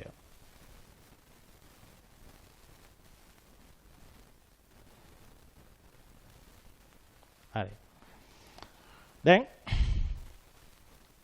මේක යන අපි තව දුරටත් ඉස්සරහට කතා කරනවා. මේ ගල් ආයුධ හදනකොට වෙච්ච අහම්බයක් තමයි දැන් අර ආදී මානවයා ගලකින් ගලකට ගහලා ගල් ආයුධ හදා ඉන්නකොට ගිනි පුපුරක් විසි වෙනවා. ළඟ තියෙනවා වියලි කොළරොඩු ගොඩක්. විසි වෙච්ච ගිනි පුපුර මගින් මේ කොළරොඩු ගොඩ ගිනි ගන්නවා. මනුස්සයා දකින්න මේ ගින්න මේක කලින් දැකලා තියෙනවා වනාන්තරයේ ඇති වෙච්ච ලැබු ගිනි. හැබැයි ඒවා දෙයියෝ ඇති කරේ. මොකද කවුද ඇති කරේ කියලා දන්නේ නැහැ. දැන් අපි දන්නවා වනාන්තරයේ වේලි කාලයට ගස් සතු එකිනෙක ඇතිලිලා එතනින් ඇති වෙන ඝර්ෂණ බලයෙන් ඇති වෙන තාපයෙන් තමයි මේ ගින්න ඇති වෙන්නේ. එහෙම නැත්නම් අකුණු ගහ දින ගහද්දි ගිනි ඇති වෙනවා. මීට අවුරුදු මිලියන ගණනකට කලින් දන්නේ නැහැ නේ මිනිස්සයා. හින්දා හිතුවේ දෙයියෝ ඇති කරනවා කියලා. ගිනි දෙයියෝ. ඒ දෙයියෝද හදන දේ දැන් හදා ගන්න පුළුවන් මිනිහටම ගලකින් ගලකට ගහලා. ගින්න හොයා නොගන්න අපි තාමත් කැලේ අලහරනවා. මතක තියාගන්න ඒක. එහෙනම් මේ ගින්න සොයා ගැනීම මිනිස් ශිෂ්ටාචාරය වෙනස් කරපු සම්දිස්ථානයක්. අපි කතා කරනවා ඉංජිනේරු තාක්ෂණයේ හැරවුම් ලක්ෂ්‍ය. පළවෙනි හැරවුම් ලක්ෂ්‍ය අපි සලකන්නේ මෙන්න මේක. ගින්දර සොයා ගැනීම. අපි ගල් යුගයේ ඉන්න කාලෙදී මේ ගින්නෙන් පුළුවන් මිනිසා පෙළපු සමහරට මරණයත් කරලා දුන්න සීතලෙන් අත් මිදෙන්න. තරුණු සීතල. දරුවෝ වැඩිමහල්ලෝ ලෙඩ්ඩු මැරිලා යනවා සීතලෙන්. සීතලෙන් මිදෙන්න පුළුවන්. මිනිහා ආහාරයට ගන්න දරුණු සත්තු වෙනවා. දත් විලිසගත්ත ලොම් පිරිච්ච ලොකු සත්තු. දැන් වඳ වෙලා ගිහිල්ලා. මොයිසින්ගේ කොඩින්ගේ මුතුන් මිත්තෝ. ආහාරයට ගන්න එනවා. හැබැයි ඒ සතත් ගින්දරට බයයි. දැන් උනත් පුතේ අපි අලියලවන්න පාවිච්චි කරනවා නේද? ගිනි හුලක් පාවිච්චි කරනවා නේද? කොච්චර සද්දන්තයක් වුණත් මිනිහාට වඩා 100 ගුණයක විතර ශක්තියක් තිබ්බත් ගිනි පෙළෙන්නට බයයිනේ. ඌට පුළුවන් නම් ගින්දර හදා ගන්න. උන් අපේ හේන් ගිනි තියලා අපි එලවනවා. අලින්ද පුළුවන් නම් ගින්ද හදා ගන්න. මොකද අපි අත්පත් කරගන්න ඉන්නේ උන්ගේ භූමියනේ. අපි ඔය හින්නක් කර ඔප්පු ලියාගත්තට අලියාගේ අප්පගෙන් ලියාගත්තා අපි හින්නක් කර ඔප්පු ලියාගත්තේ නෑනේ. අපිනේ ඔය අත්පත් කරගෙන ඉන්නේ අපේ ඉඩම් කියලා. නෑ. ඕවා සත්තුන්ටත් අයිති. යකෝ අපේ අත්තලා මුත්තලා ඉඳන් ඉඳපු ඉඩම් කියලා අලි කියනවා ඇති. ඒකට අපි මේ සත්තු ටික පන්න ගන්න ගිනි ගොඩක් ගහම නැත්නම් ගිනි උණුපත් කරගෙන යන් කියලා එයි උණුත් දැනන් හිටියනම් ගින්න ඇති කර ගන්න. ඊට කලින් අපි දැනගත්තනේ. මිනිහා මේ ලෝකේ ඩොමිනේට් කරන්නේ නැත්නම් මේ ලෝකේ පාලකයා බවට පත් වෙන්න ප්‍රධාන උනේ මෙන්න මේ අත්පත් කරගන්න දැනුම. ගින්නෙන් පටන් ගත්තා රෞද්‍ර සත්තු අපිට වඩා ශක්තිවත් සත්තු පවා බය කළා. දැන් ඉන්නේ ගල් ගුහාව ඇතුලේ. ගල් ගුහාව ඉස්සරහා ගහනවා ගිනි ගොඩක්. එකක් සීතලට. අනිත් එක තමයි ගල් ගුහාව ඉස්සරහා ගිනි ගොඩ ගහපුවාම අර භයානක සත්තු ගල් ගුහාව ඇතුළට එන්නේ නැහැ. ඉස්සර වගේ නෙවෙයි සනීපේ නිදා ගන්න පුළුවන්. සීතලත් නැහැ. ඇවිල්ලා මොකෙක් හරි කයි කියලා බයත් නැහැ. සර්පෙක්වත් එන්නේ නැහැනේ. කොච්චරන විසකෝල සත්තු ඉඳද්ද අපි දැන් සමහරට රැට බයනේ මෙට්ටේ උසලා බලන මම නම් මේ ඉන්න අනුරාධපුරේ. රැකියාව සඳහා ඇවිල්ලා ඉන්නකොට මහලු පල්ලමේ ඉන්නකොට දිනපතා කරන දෙයක් තමයි මෙට්ටේ උසලා බලනවා. මොකද ගොඩක් කරලා ඉන්නව කරවලා. කොමොඩ් එක අස්සේ ඉන්නේ කොහොම. එකපාරක් කෑවොත් එම් කරවලේ විනාඩි 7න් 8න් ඉවරයි. දෙත්ත පොච්චි. එහෙනම් කොච්චර මිනිස්සු මැරෙන්නේ නැද්ද මේ මිනිස් සංහතිය තුල සර්ප දෂ්ටනය මගින්. ඒක පවා එන්නේ නැගිනි ගොඩක් ගහගත්තා නා. අන්න අලුත් දැනුමක් හොයාගත්තා අහම්බෙන්. ගල්ලාවිද තනන්ති. මේ ගල්ලාවිදෙන් ගහලා මරාගත්ත සත්තු. උගේ හැම ඉරුවා. ඒ හැම පැත්තක දාලා තිබ්බා. ඒ තරම් වේලුණා. අහම්බෙන් දැනගත්තා ඒ හැම පොරව ගත්තොත් එහෙම සීතලෙන් මිදෙන්න පුළුවන් කියලා. ඒ හින්දා මිනිස්සු ඉස්සල්ලාම ඇඳුම් අඳින්න පටන් ගත්තේ විලාසිතා කරන්න නෙමෙයි. සීතලෙන් බේරෙන්න. ඒ ඇඟලගෙන යනකොට සමහරවිට කැලේ තියෙන කටු අත වලින් හීරෙන එක වළක්ව ගන්න පුළුවන්. කකුල සං වලින් ආවරණය කරගත්තා. දැන් එහෙම ලෙදර් ෂූස් එහෙම පට්ට ගණන්. ඒ දවස්වල ෆ්‍රී. ඇයි මලාපු සතුගේ හන්ද තියෙනවනේ. අරන් ඉවරලා පටියක් හදලා හොඳට කකුල ඔතා ගන්නවා. ඒ තමයි පළවෙනි ලෙදර් ෂූස්. තේරෙනව නේද අපි ටික ටික දැනුමත්පත් කරගන්නවා කියලා. මෙහෙම තමයි ආදී මානවයා නූතන මානවය දක්වා එන ගමන ආරම්භුවේ.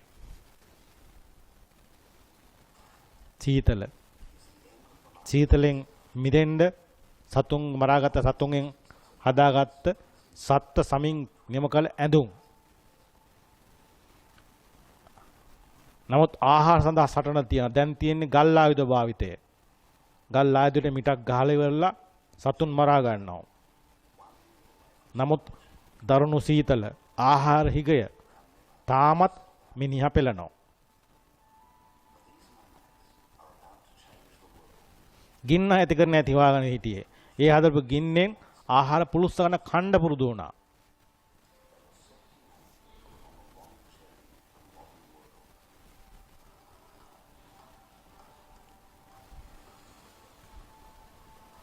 ගල් යුගයේ ඉඳන් වර්තමාන sannivedana තාක්ෂණ යුගයේ දක්වා අපි ගමන් කිරීම ආරම්භුනේ එහෙමයි. එහෙනම් ආපු ගමනේ දැන් අපි කොහෙද ඉන්නේ? අපි ඉන්න දැන් වර්තමාන ඉන්න තැන මොකද්ද? මේ මීට අවුරුදු 80කට කලින් 40කට 60කට කලින් අවුරුදු 60කට කලින් 1960 දී ඩුබායි නගරය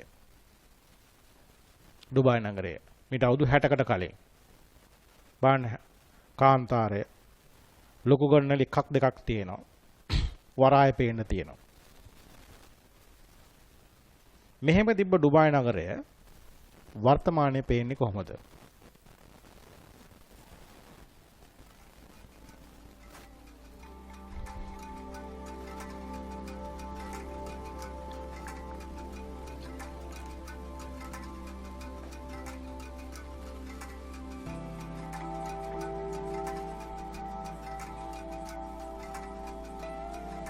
ආස සිමින මැදුරු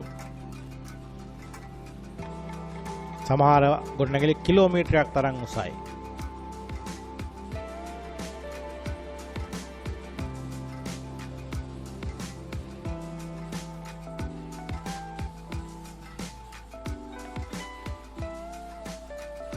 නවීන ප්‍රවාහන පාසුකම්, මහා මාර්ග, දුම්රිය මාර්ග පද්ධති, මාර්ගයක් උඩින් මාර්ගයක්, මොහොත ගොඩ කරලා හදපු ඉඩම්. බාණ්ඩ ලේන් කීයද කියලා පාර. එක පැත්තකට ලේන් 5ක් විතර. එක පැත්තකට ලේන් 5ක් විතර. උඩින් ගමන් කරන දුම්රිය.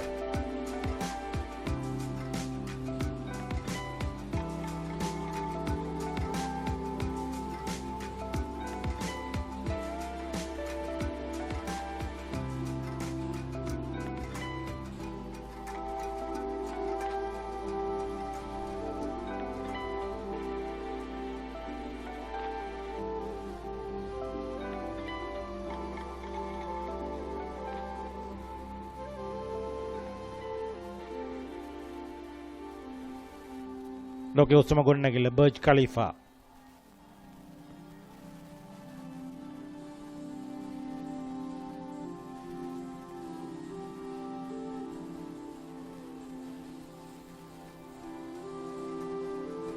මෙහෙම තිබ්බ කාන්තාරයක් තමයි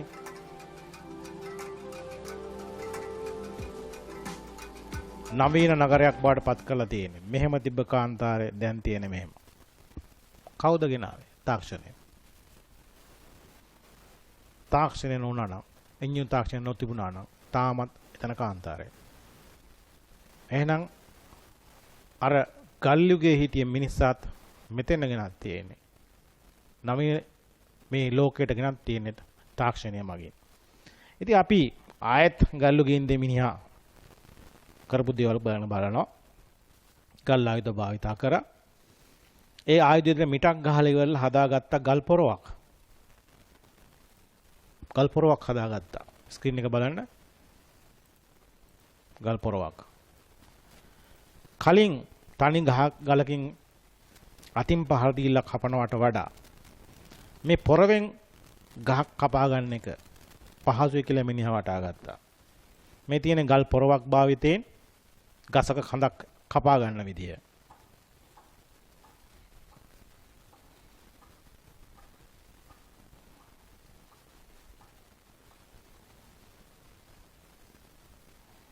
බොහොම අමාරුවෙන් වරෙන් පහර දෙමින් තමයි ගසයි කඳ කපා ගන්නේ.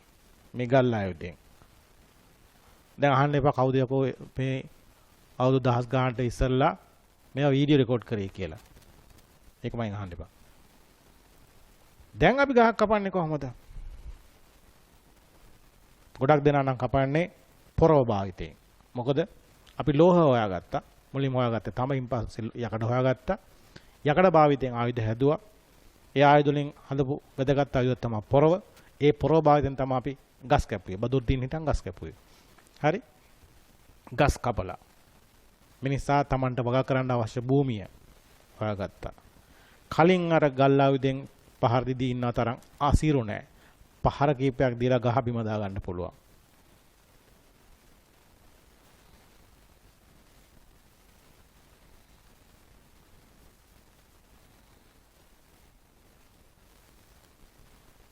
යකඩ පොරවෙන්. නමුත් අපි දැන් පොරවනේ පාවිච්චි කරන්නේ. අපි දැන් පාවිච්චි කරනවා චේන්සෝ එක. දන්වල් කියත. එන්ජිමක් ස්ටාර්ට් කර ගන්නවා. මොකද ගල් ආයුධෙන් ගල් පොරව ගත්තත් යකඩෙන් හදපු පොරව ගත්තත් අපි බලය දෙන්න ඕන පොරවට කපන්න. නමුත් එන්ජිමක් හදාගත්තොත් එහෙම එන්ජිම දෙනවා බලය. ස්වයංක්‍රීයයි. අපි බලය දෙන්න ඕනේ නැහැ. ඒ බලයෙන් කපන්න පුළුවන්. ඒ එන්ජිමෙන් දන්වල කියවනවා දන්වලේ තියෙන පුංචි කියත්තල ඒ කියත්තලෙන් ගහ කපලා දානවා. විනාඩි කිහිපයක් තුළ ගහ බිම දාන්න පුළුවන්.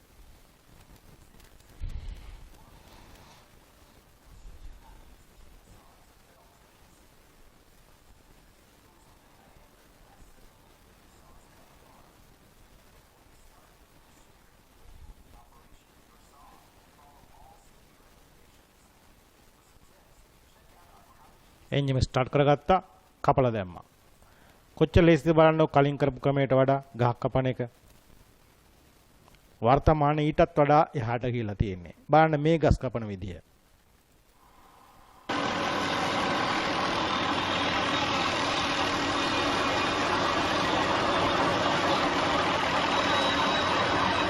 ලයිට් කම්බිවල ගෑවෙන ගස් අපි කපන්න ඕනේ. කරගෙන කියත්ත රාශියකින් කපන්නේ කියත්තරලි කරකවන්නේ උත්තර යන්නේ හෙලිකොප්ටරයක් වගේ. ඉස්සර නම් ගහට නැගලා අතු කපා යන්න ඕන එක බලන්න තාක්ෂණය භාවිත කරලා නවීන තාක්ෂණය. අපි දන්නේ හෙලිකොප්ටරයක් ගිහිල්ලා ගෝණින් මගින් බාන්න ප්‍රවාහනය කිරීමනේ. නමුත් බලන්න අපිට ආපු ගැටලුවක් හයි ටෙන්ෂන් ලයින් වල අදි බල විදුලි රැහැන් වල ගෑවෙන ගස් අතු මගින් පොළොවට විදුලි කැස්ස කාන්දු වෙන්න පුළුවන්. ඒක ගැටලුවක්. ඒකට ගස් අතු කප්පාදු කරන්න ඕන. ගැටලුව විසඳන්න පාවිච්චි කරේ ප්‍රවාහනය සඳහා පාවිච්චි තියෙන හෙලිකොප්ටර් තාක්ෂණය. ඒකට එකතු කරා කියත් තාක්ෂණය. යම් කිසි ගැටලුවක් විසඳන්න අපි දන්න තාක්ෂණ අපි භාවිතා කරන තාක්ෂණන් එකකට වැඩි ගණනක් භාවිතා කරන්න පුළුවන්. දැන් මේ ඔන්ලයින් පන්ති වල මම කිව්වේ කැමරාවද පරිගණකයේද අන්තර්ජාලයේද ඔය සියල්ල කැටි කරලානේ මේ තාක්ෂණ ඔකට වෙත ගේන්නේ පාඩම ගේන්නේ ඒ වගේ. මේ ගස් කපන විදිය බලන්න. මේ ගස් කපන විදිය. ගල් පොරවෙන් ගස් කපපු එක ඊට වඩා පහසුවෙන් ලෝහ කියතෙන් කැපුවා. ඊටත් වඩා පහසුවෙන් චේන්සෝ එකෙන් කැපුවා. තවත් මොනවාද පහසු වෙන්න තියෙන්නේ?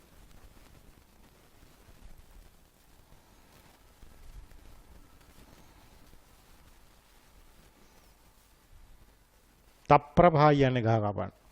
කපලා නිකන් ඉන්නේ කුට්ටිච් කරන වතුර හැරහැ. හිතන්න අපි ගල් ආයුධ පාවිච්චි කරමු නම් හිටියේ මෙන්න මේ ගහක් කපලා පෙරලලා අතුර හැලා කුට්ටි කරන්න පැය කීයක් ඇයිද? මිනිස්සු කී දෙනෙක් ඕන වෙයිද? නමුත් තනි මිනිහෙක් ක්‍රියාත්මක කරන යන්ත්‍රයක් මගින් විනාඩියක් යන්න කලින් ගහ කුට්ටි කරලා ඉවරයි. චුට්ටක් හිතන්න බදුල් දින්න මේවායින් එකක් තිබ්බනම් විල්පත්තු කෝ කියලා.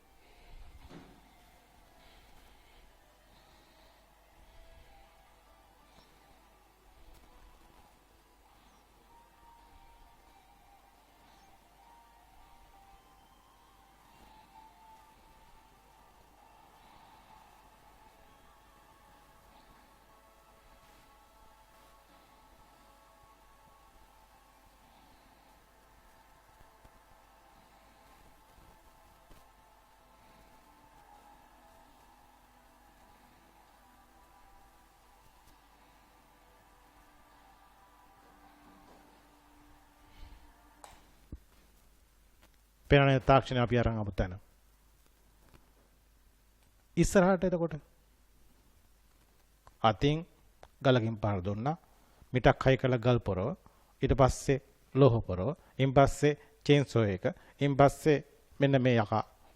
ඉස්සරහට ඉවර වෙන්නේ නැහැ. ඉස්සරහට ওই ගස් කපන තැනට අපි යන්නෙත් නැහැ පුතේ. මේ යන්ත්‍රය ස්වයංක්‍රීයව ගිහින් වැඩේ කරලා එනවා. ගස් කපන්න ඕන ඒරියා එක GPS වලින් මාක් කරලා අපි යන්ත්‍රයට දෙනවා. මෙන්න මේ ටික ගස් ටික කපන්න ඕන කියලා ප්‍රෝග්‍රෑම් කරනවා. මැෂින් එක යවනවා. ගස් ටික කපනවා. කුට්ටි කරනවා මේ වගේ පටව ගන්නවා එනවා. නීම වලට. තාක්ෂණයක් අපි අරන් එන දුර. එතකොට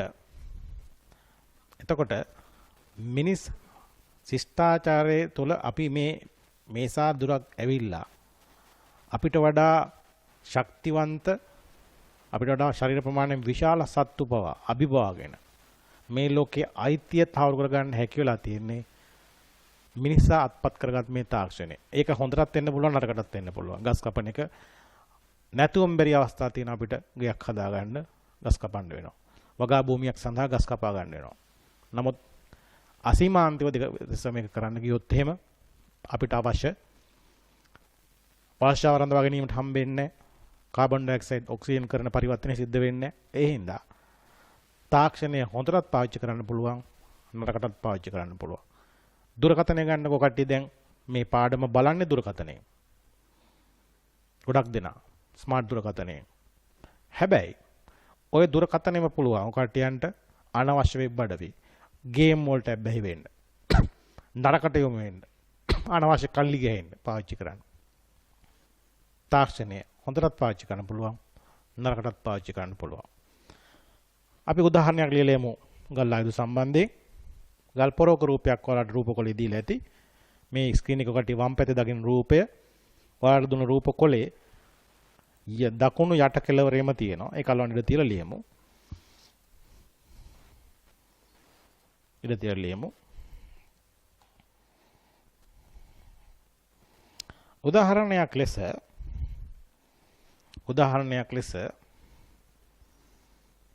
ආදී මිනිසා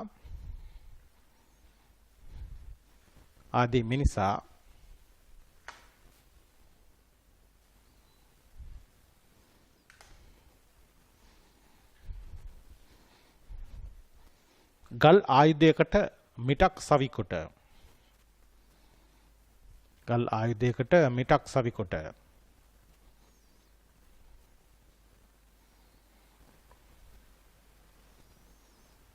ගල් පොරවක් සකස් කර ගන්නාලාදී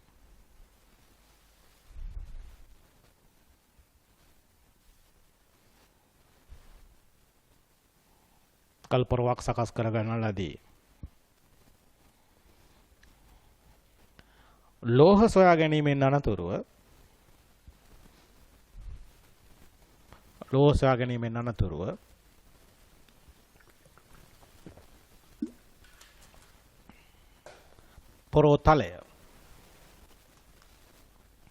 පොරෝතලය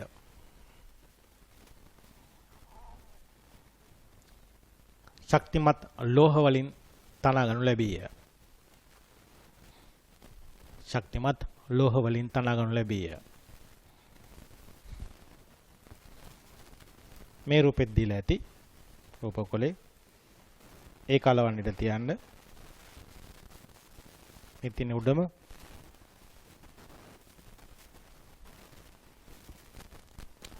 පොතේ රූපාලවාදී පොතේ එකම තැන එකම පැත්තේ අලවන්න එපා. මෙතන එකක්, මෙතන එකක්, මෙතන එකක් ඒවා.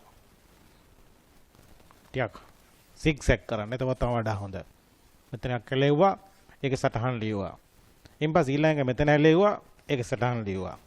මැද අලවන්නම එපා. එතකොට ලියන්න බෑ දෙපැත්තේ. එක්ක left align කරන්න නැත්නම් right align කරන්න. ලියගන්න ඒ රූපය අලවල ඉවරලා එන්ජිම සොයා ගැනීමෙන් අනතුරුව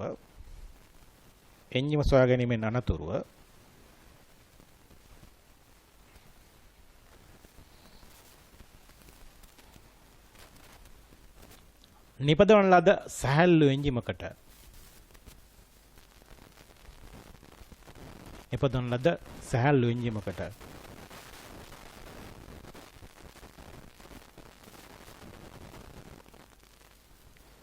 තල සහිත දන්වැලක් සම්බන්ධ කිරීමෙන්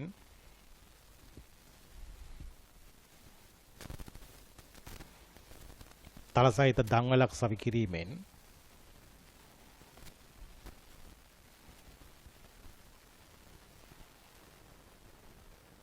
වඩා පහසුවෙන් හා කාර්යක්ෂමව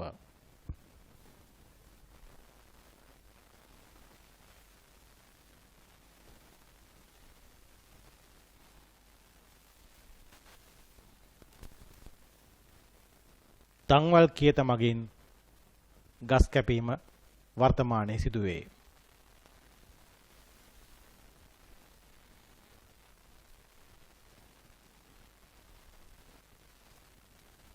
දන්වැල් කියත මගින් ගස් කැපීම වර්තමානයේ සිදුවේ. එතකොට අපි වෙනත් ගැටලුවක් සඳහා දුන්න තාක්ෂණික විසඳුමක් පාවිච්චි කරනවා පස්සේ හම්බෙන ගැටලුවට උත්තර දෙන්න.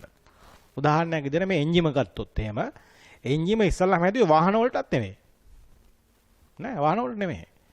එන්ජිම හැදුවේ ජේම්ස් වොට් කියන පුද්ගලයා වාෂ්ප එන්ජිම හැදුවේ ගල්ලංගුරු ආකාරවල ගල්ලංගුරු පතල් වල එකතු වෙන වතුර පොම්ප කරන්න පොම්පේ ක්‍රියාත්මක කරන්න. පොම්පේ දුවන්න බෑ ඉස්සර පොම්ප අතින් කරගුවේ කොහොම මිනිස්සු. හරි වෙහෙස කරයි. ඒ පොම්ප කරලා වතුර ඉවර කරන්න බෑ ගල්ලඟුරු ආකාරවල වතුර පිරෙනවා ඉවරයක් කරන්න බෑ. එහෙනම් පතල් නෙමෙයි ඔක්කොම මේකට විසඳුමක් හොයලා දෙන්න කියලා ගැටලුවන්නේ. ඔන්න විසඳුමක් හොයලා දුන්නා. ගල්ලඟුරුම දාලා හොමාලේ හදාගෙන එන්ජිමක් ක්‍රියාත්මක කරනවා. ඒ එන්ජිමෙන් අර පොම්පේ ක්‍රියාත්මකයි. ඕක තමයි එන්ජිම හැදුවේ වාෂ්ප එන්ජිම. ඕක දිහා බලන් හිටියා ජෝර්ජ් ස්ටීවන්සන්. එයා කල්පනා කරා අස්යෝ ඇදන් යන කරත්තේ අස්යා වෙනුවට මේ එන්ජිම පාවිච්චි කරොත් එහෙම අපිට හදන්න පුළුවන් කෝච්චිය. එහෙම තමයි වාෂ්ප දුම්රිය හැදුවේ. ඒ එන්ජිම දියුණුලා තමයි ඉන්පස්සේ ගල්ලඟුරු වෙනුවට පෙට්‍රල් ඩීසල් තියෙන අභ්‍යන්තර දහන එන්ජිම. ඒවා බරයි. දැන් අපිට පුළුවන් පෙට්‍රල් ටිකක් දාපුවාම කරේ එල්ල ගන්න පුළුවන් එන්ජිමක් හදාගන්න. අන්න එහෙම සැහැල්ලු එන්ජිමකින් තමයි අපි චේන්සෝ එක දැන් ක්‍රියාත්මක කරන්නේ. එතකොට හොයාගන්න යම්කිසි තාක්ෂණයක් ඒ තාක්ෂණය හොයාගන්න අපිට තියෙන ගැටලුවකට විසඳුම වශයෙන්. හැබැයි එතනින් ගමන නතර වෙන්නේ නැහැ. ඒ තාක්ෂණ අපි පාවිච්චි කරලා ඉම්පස්සෙන ගැටලු සඳහා විසඳුම් ලබා දෙන්නේ නැත්නම් තියෙන විසඳුමක් වඩා හොඳ තත්ත්වයට ගේන්න. අපි වගාව ගමුකෝ. වගාව සඳහා අපි පස බුරුල් කරන්න ඕන. අර බීජේ මුලින් එන මුල් ටිකට පොළොව හොඳට ඇතුළට ගමන් කරන්න සැහැල්ලු පසක් තියෙන්න ඕන. ඒ හින්දා මිනිස්සු ලීයෙන් හදපු නගුලෙන් තමයි ඉස්සල්ලාම පොළොව හැරුවේ. ලී නගුලෙන්. පස්සේ සත්තු දාමලා ඒක ඇදන් ගියා. අර පරණ පිරමීඩ වල තියෙන චිත්‍රවල පවා තියෙනවා. ලී නගුල වලින් පොළොව හානවා කුෂිකාර්මික යුගයේ. පස්සේ ලෝහ හොයාගත්තට පස්සේ අර නිතරම ගෙවෙන්න කැඩලා බිඳලා යන ලී නගුල් තලය වෙනුවට ලෝහ නගුල් තලයක් දාගත්තා. ලංකාව වගේ රටවල් වල එහෙම ලෝහ නගුල් තලයක් දාගෙන මේ වගේ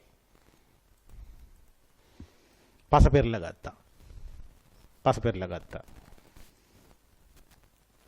දැන් එන්ජිම හොයාගත්තානේ.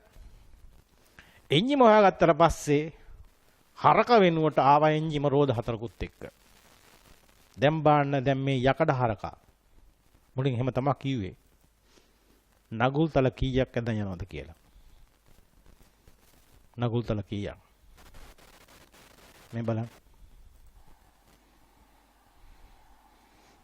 සීසෑමේදී කට්ටිය දන්නවා හරි දන්න කියන කට්ටිය ප්‍රාථමික බිම් සැකසීම හා ද්විතීයික බිම් සැකසීම කියලා දෙකක් තියෙනවා. ප්‍රයිමරි and සෙකන්ඩරි කියලා.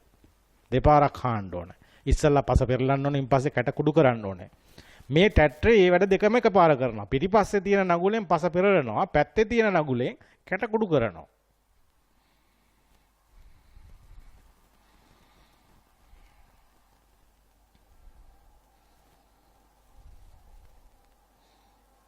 බලන්න වගා භූමියේ ප්‍රමාණය. වගා භූමියේ ප්‍රමාණය බලන්නකො මේ කොච්චර ලොකු වගා භූමියක්ද කියලා. අපි ඉස්සර වගේ හරකෙක්ගෙන් ඇදයි යන ලී නගුලකින් හැවේ. අවුරුදු ගාණක් මේක හායි. නමුත් තනි මිනිහෙක් දිනක් ඇතුළත මේ කොටස හාලා ඉවර කරනවා.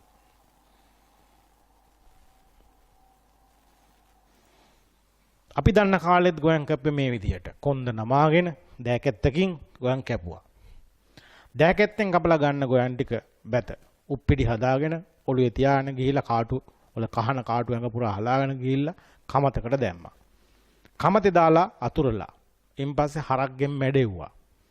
පිදුරු ටික හලලා දෙති කොයි එක්කනම් හලලා අයින් කරලා ආපු අර බැත ටික කුල්ලකින් හුලං කරලා වී ටික පිස්සු කරලා ගත්තා. අස්සරු නෙලීම. මැඩීම කියන්නේ හරක්ගෙන් මැඩවීම.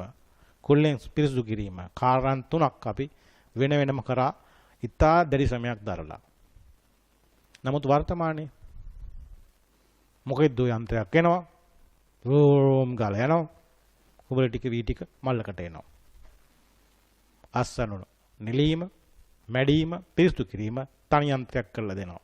කුඹල තිබ්බටි වී ටික දැන් තිබ්බ දැන් නැහැ නිකන් භූතයෙක් කෑවගේ ඉඳන් මේකට කියන මිනිස්සු ගොයියෝ කියන භූතයක් කියලා. හරි තාක්ෂණික වචනේ කම්බයින් හාර්වෙස්ටර් නැත්තම් සංයුක්ත අස්වැන්න යන්ත්‍රය.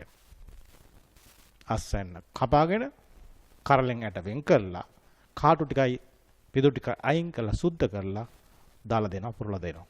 කාරණා තුනක් කාර්යයන් තුනක් එකට එකතු කිරීම කම්බයින් කිරීම තමයි කම්බයින් හාර්වෙස්ටර් කියන නම හම්බෙන්න ලැබුණේ. බලන්න මේ කම්බයින් හාර්වෙස්ටර් කොච්චර කාර්යක්ෂම අස්වැන්න නිලීම කරනවද කියලා.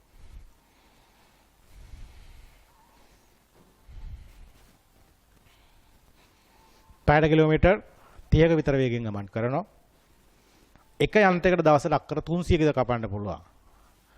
අපි අතින් කපද්දී අක්කරයක් කපන්න දවසකට 7-8 දෙනෙක් ඕනේ. තනි යන්ත්‍රයේ තනි ක්‍රියාකාරයෙක් අක්කර 300ක් දවසට කපනවා.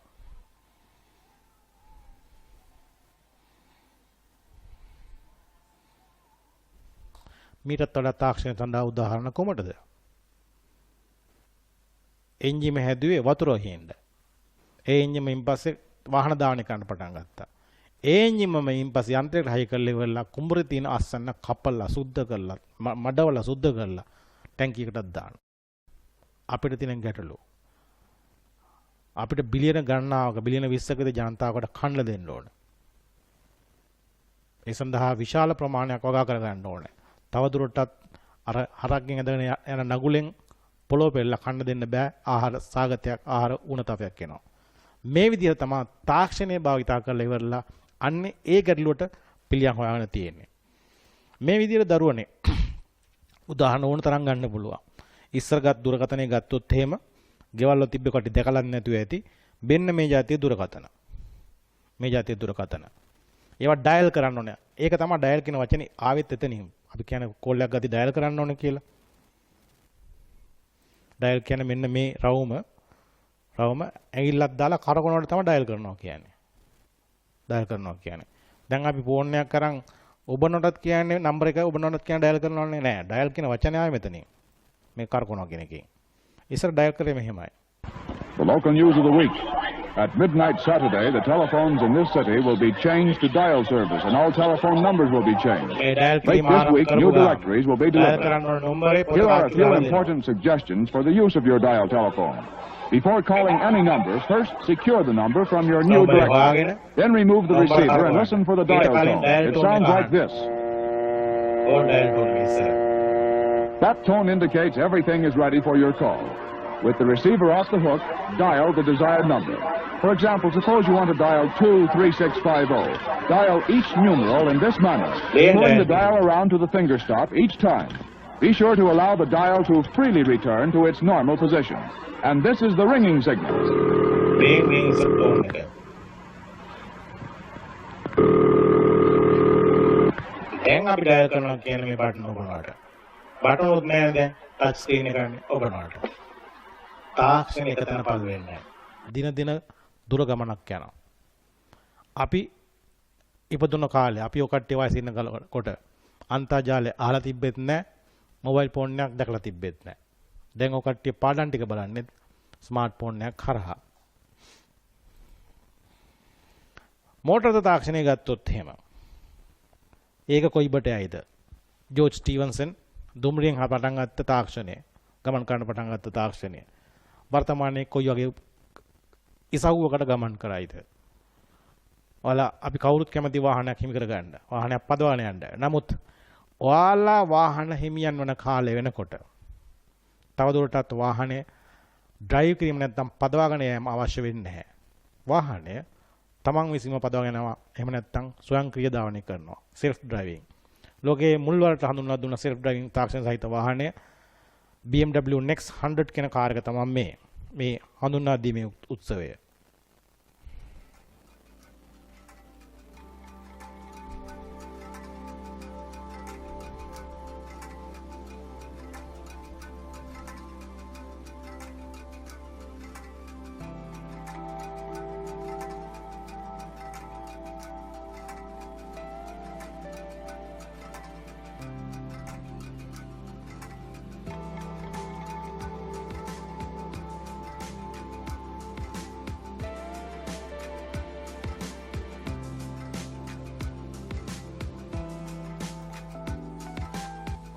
ස්වයංක්‍රීය ධාවනය තියෙන්නේ. අවශ්‍ය නම් රියදුරාට වුණත් කැමති නම් ආසාවට ඩ්‍රයිව් කරන් යන්න පුළුවන්.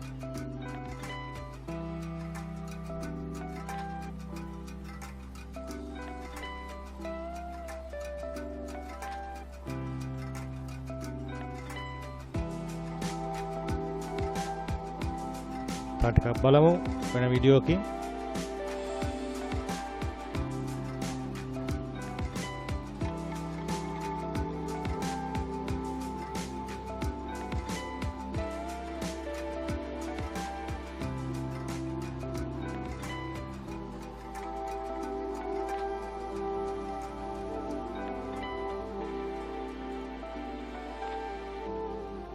මේ රියදුරා තමම ඩ්‍රයිව් කරන අවස්ථාව.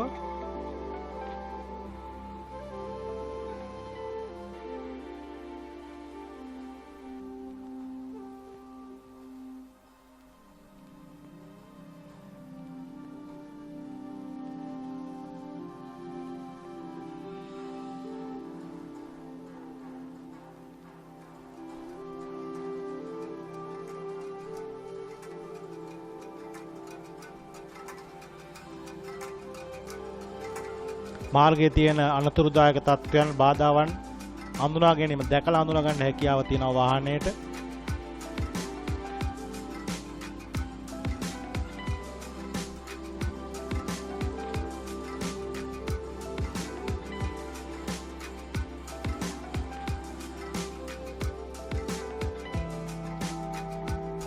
අවශ්‍ය නම් රියදුරාට පුළුවන් වාහනේ ධාවනය කිරීම නවත්තලා වාහනයටම ධාවනය කරන්න දෙන්න.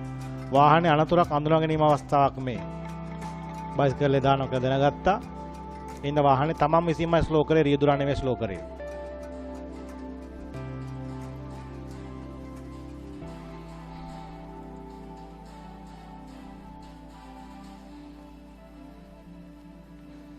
රියදුර කමින් අයින් වෙලා මගියෙක් විදිහට ගමන් කරන්න පුළුවන් වාහනයට.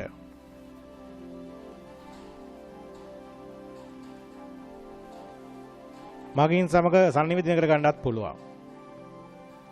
ආලෝක සංඥා මාර්ගයෙන් ඔබ ගමන් කරන්න වාහන නවත්තලා තියෙනවා. රියදුරා බැලලා ගියාට පස්සේ වාහනේ තමන්ම ගිහිල්ලා ගෑරේජ් එකේ තනියෙන් පාක් වෙනවා.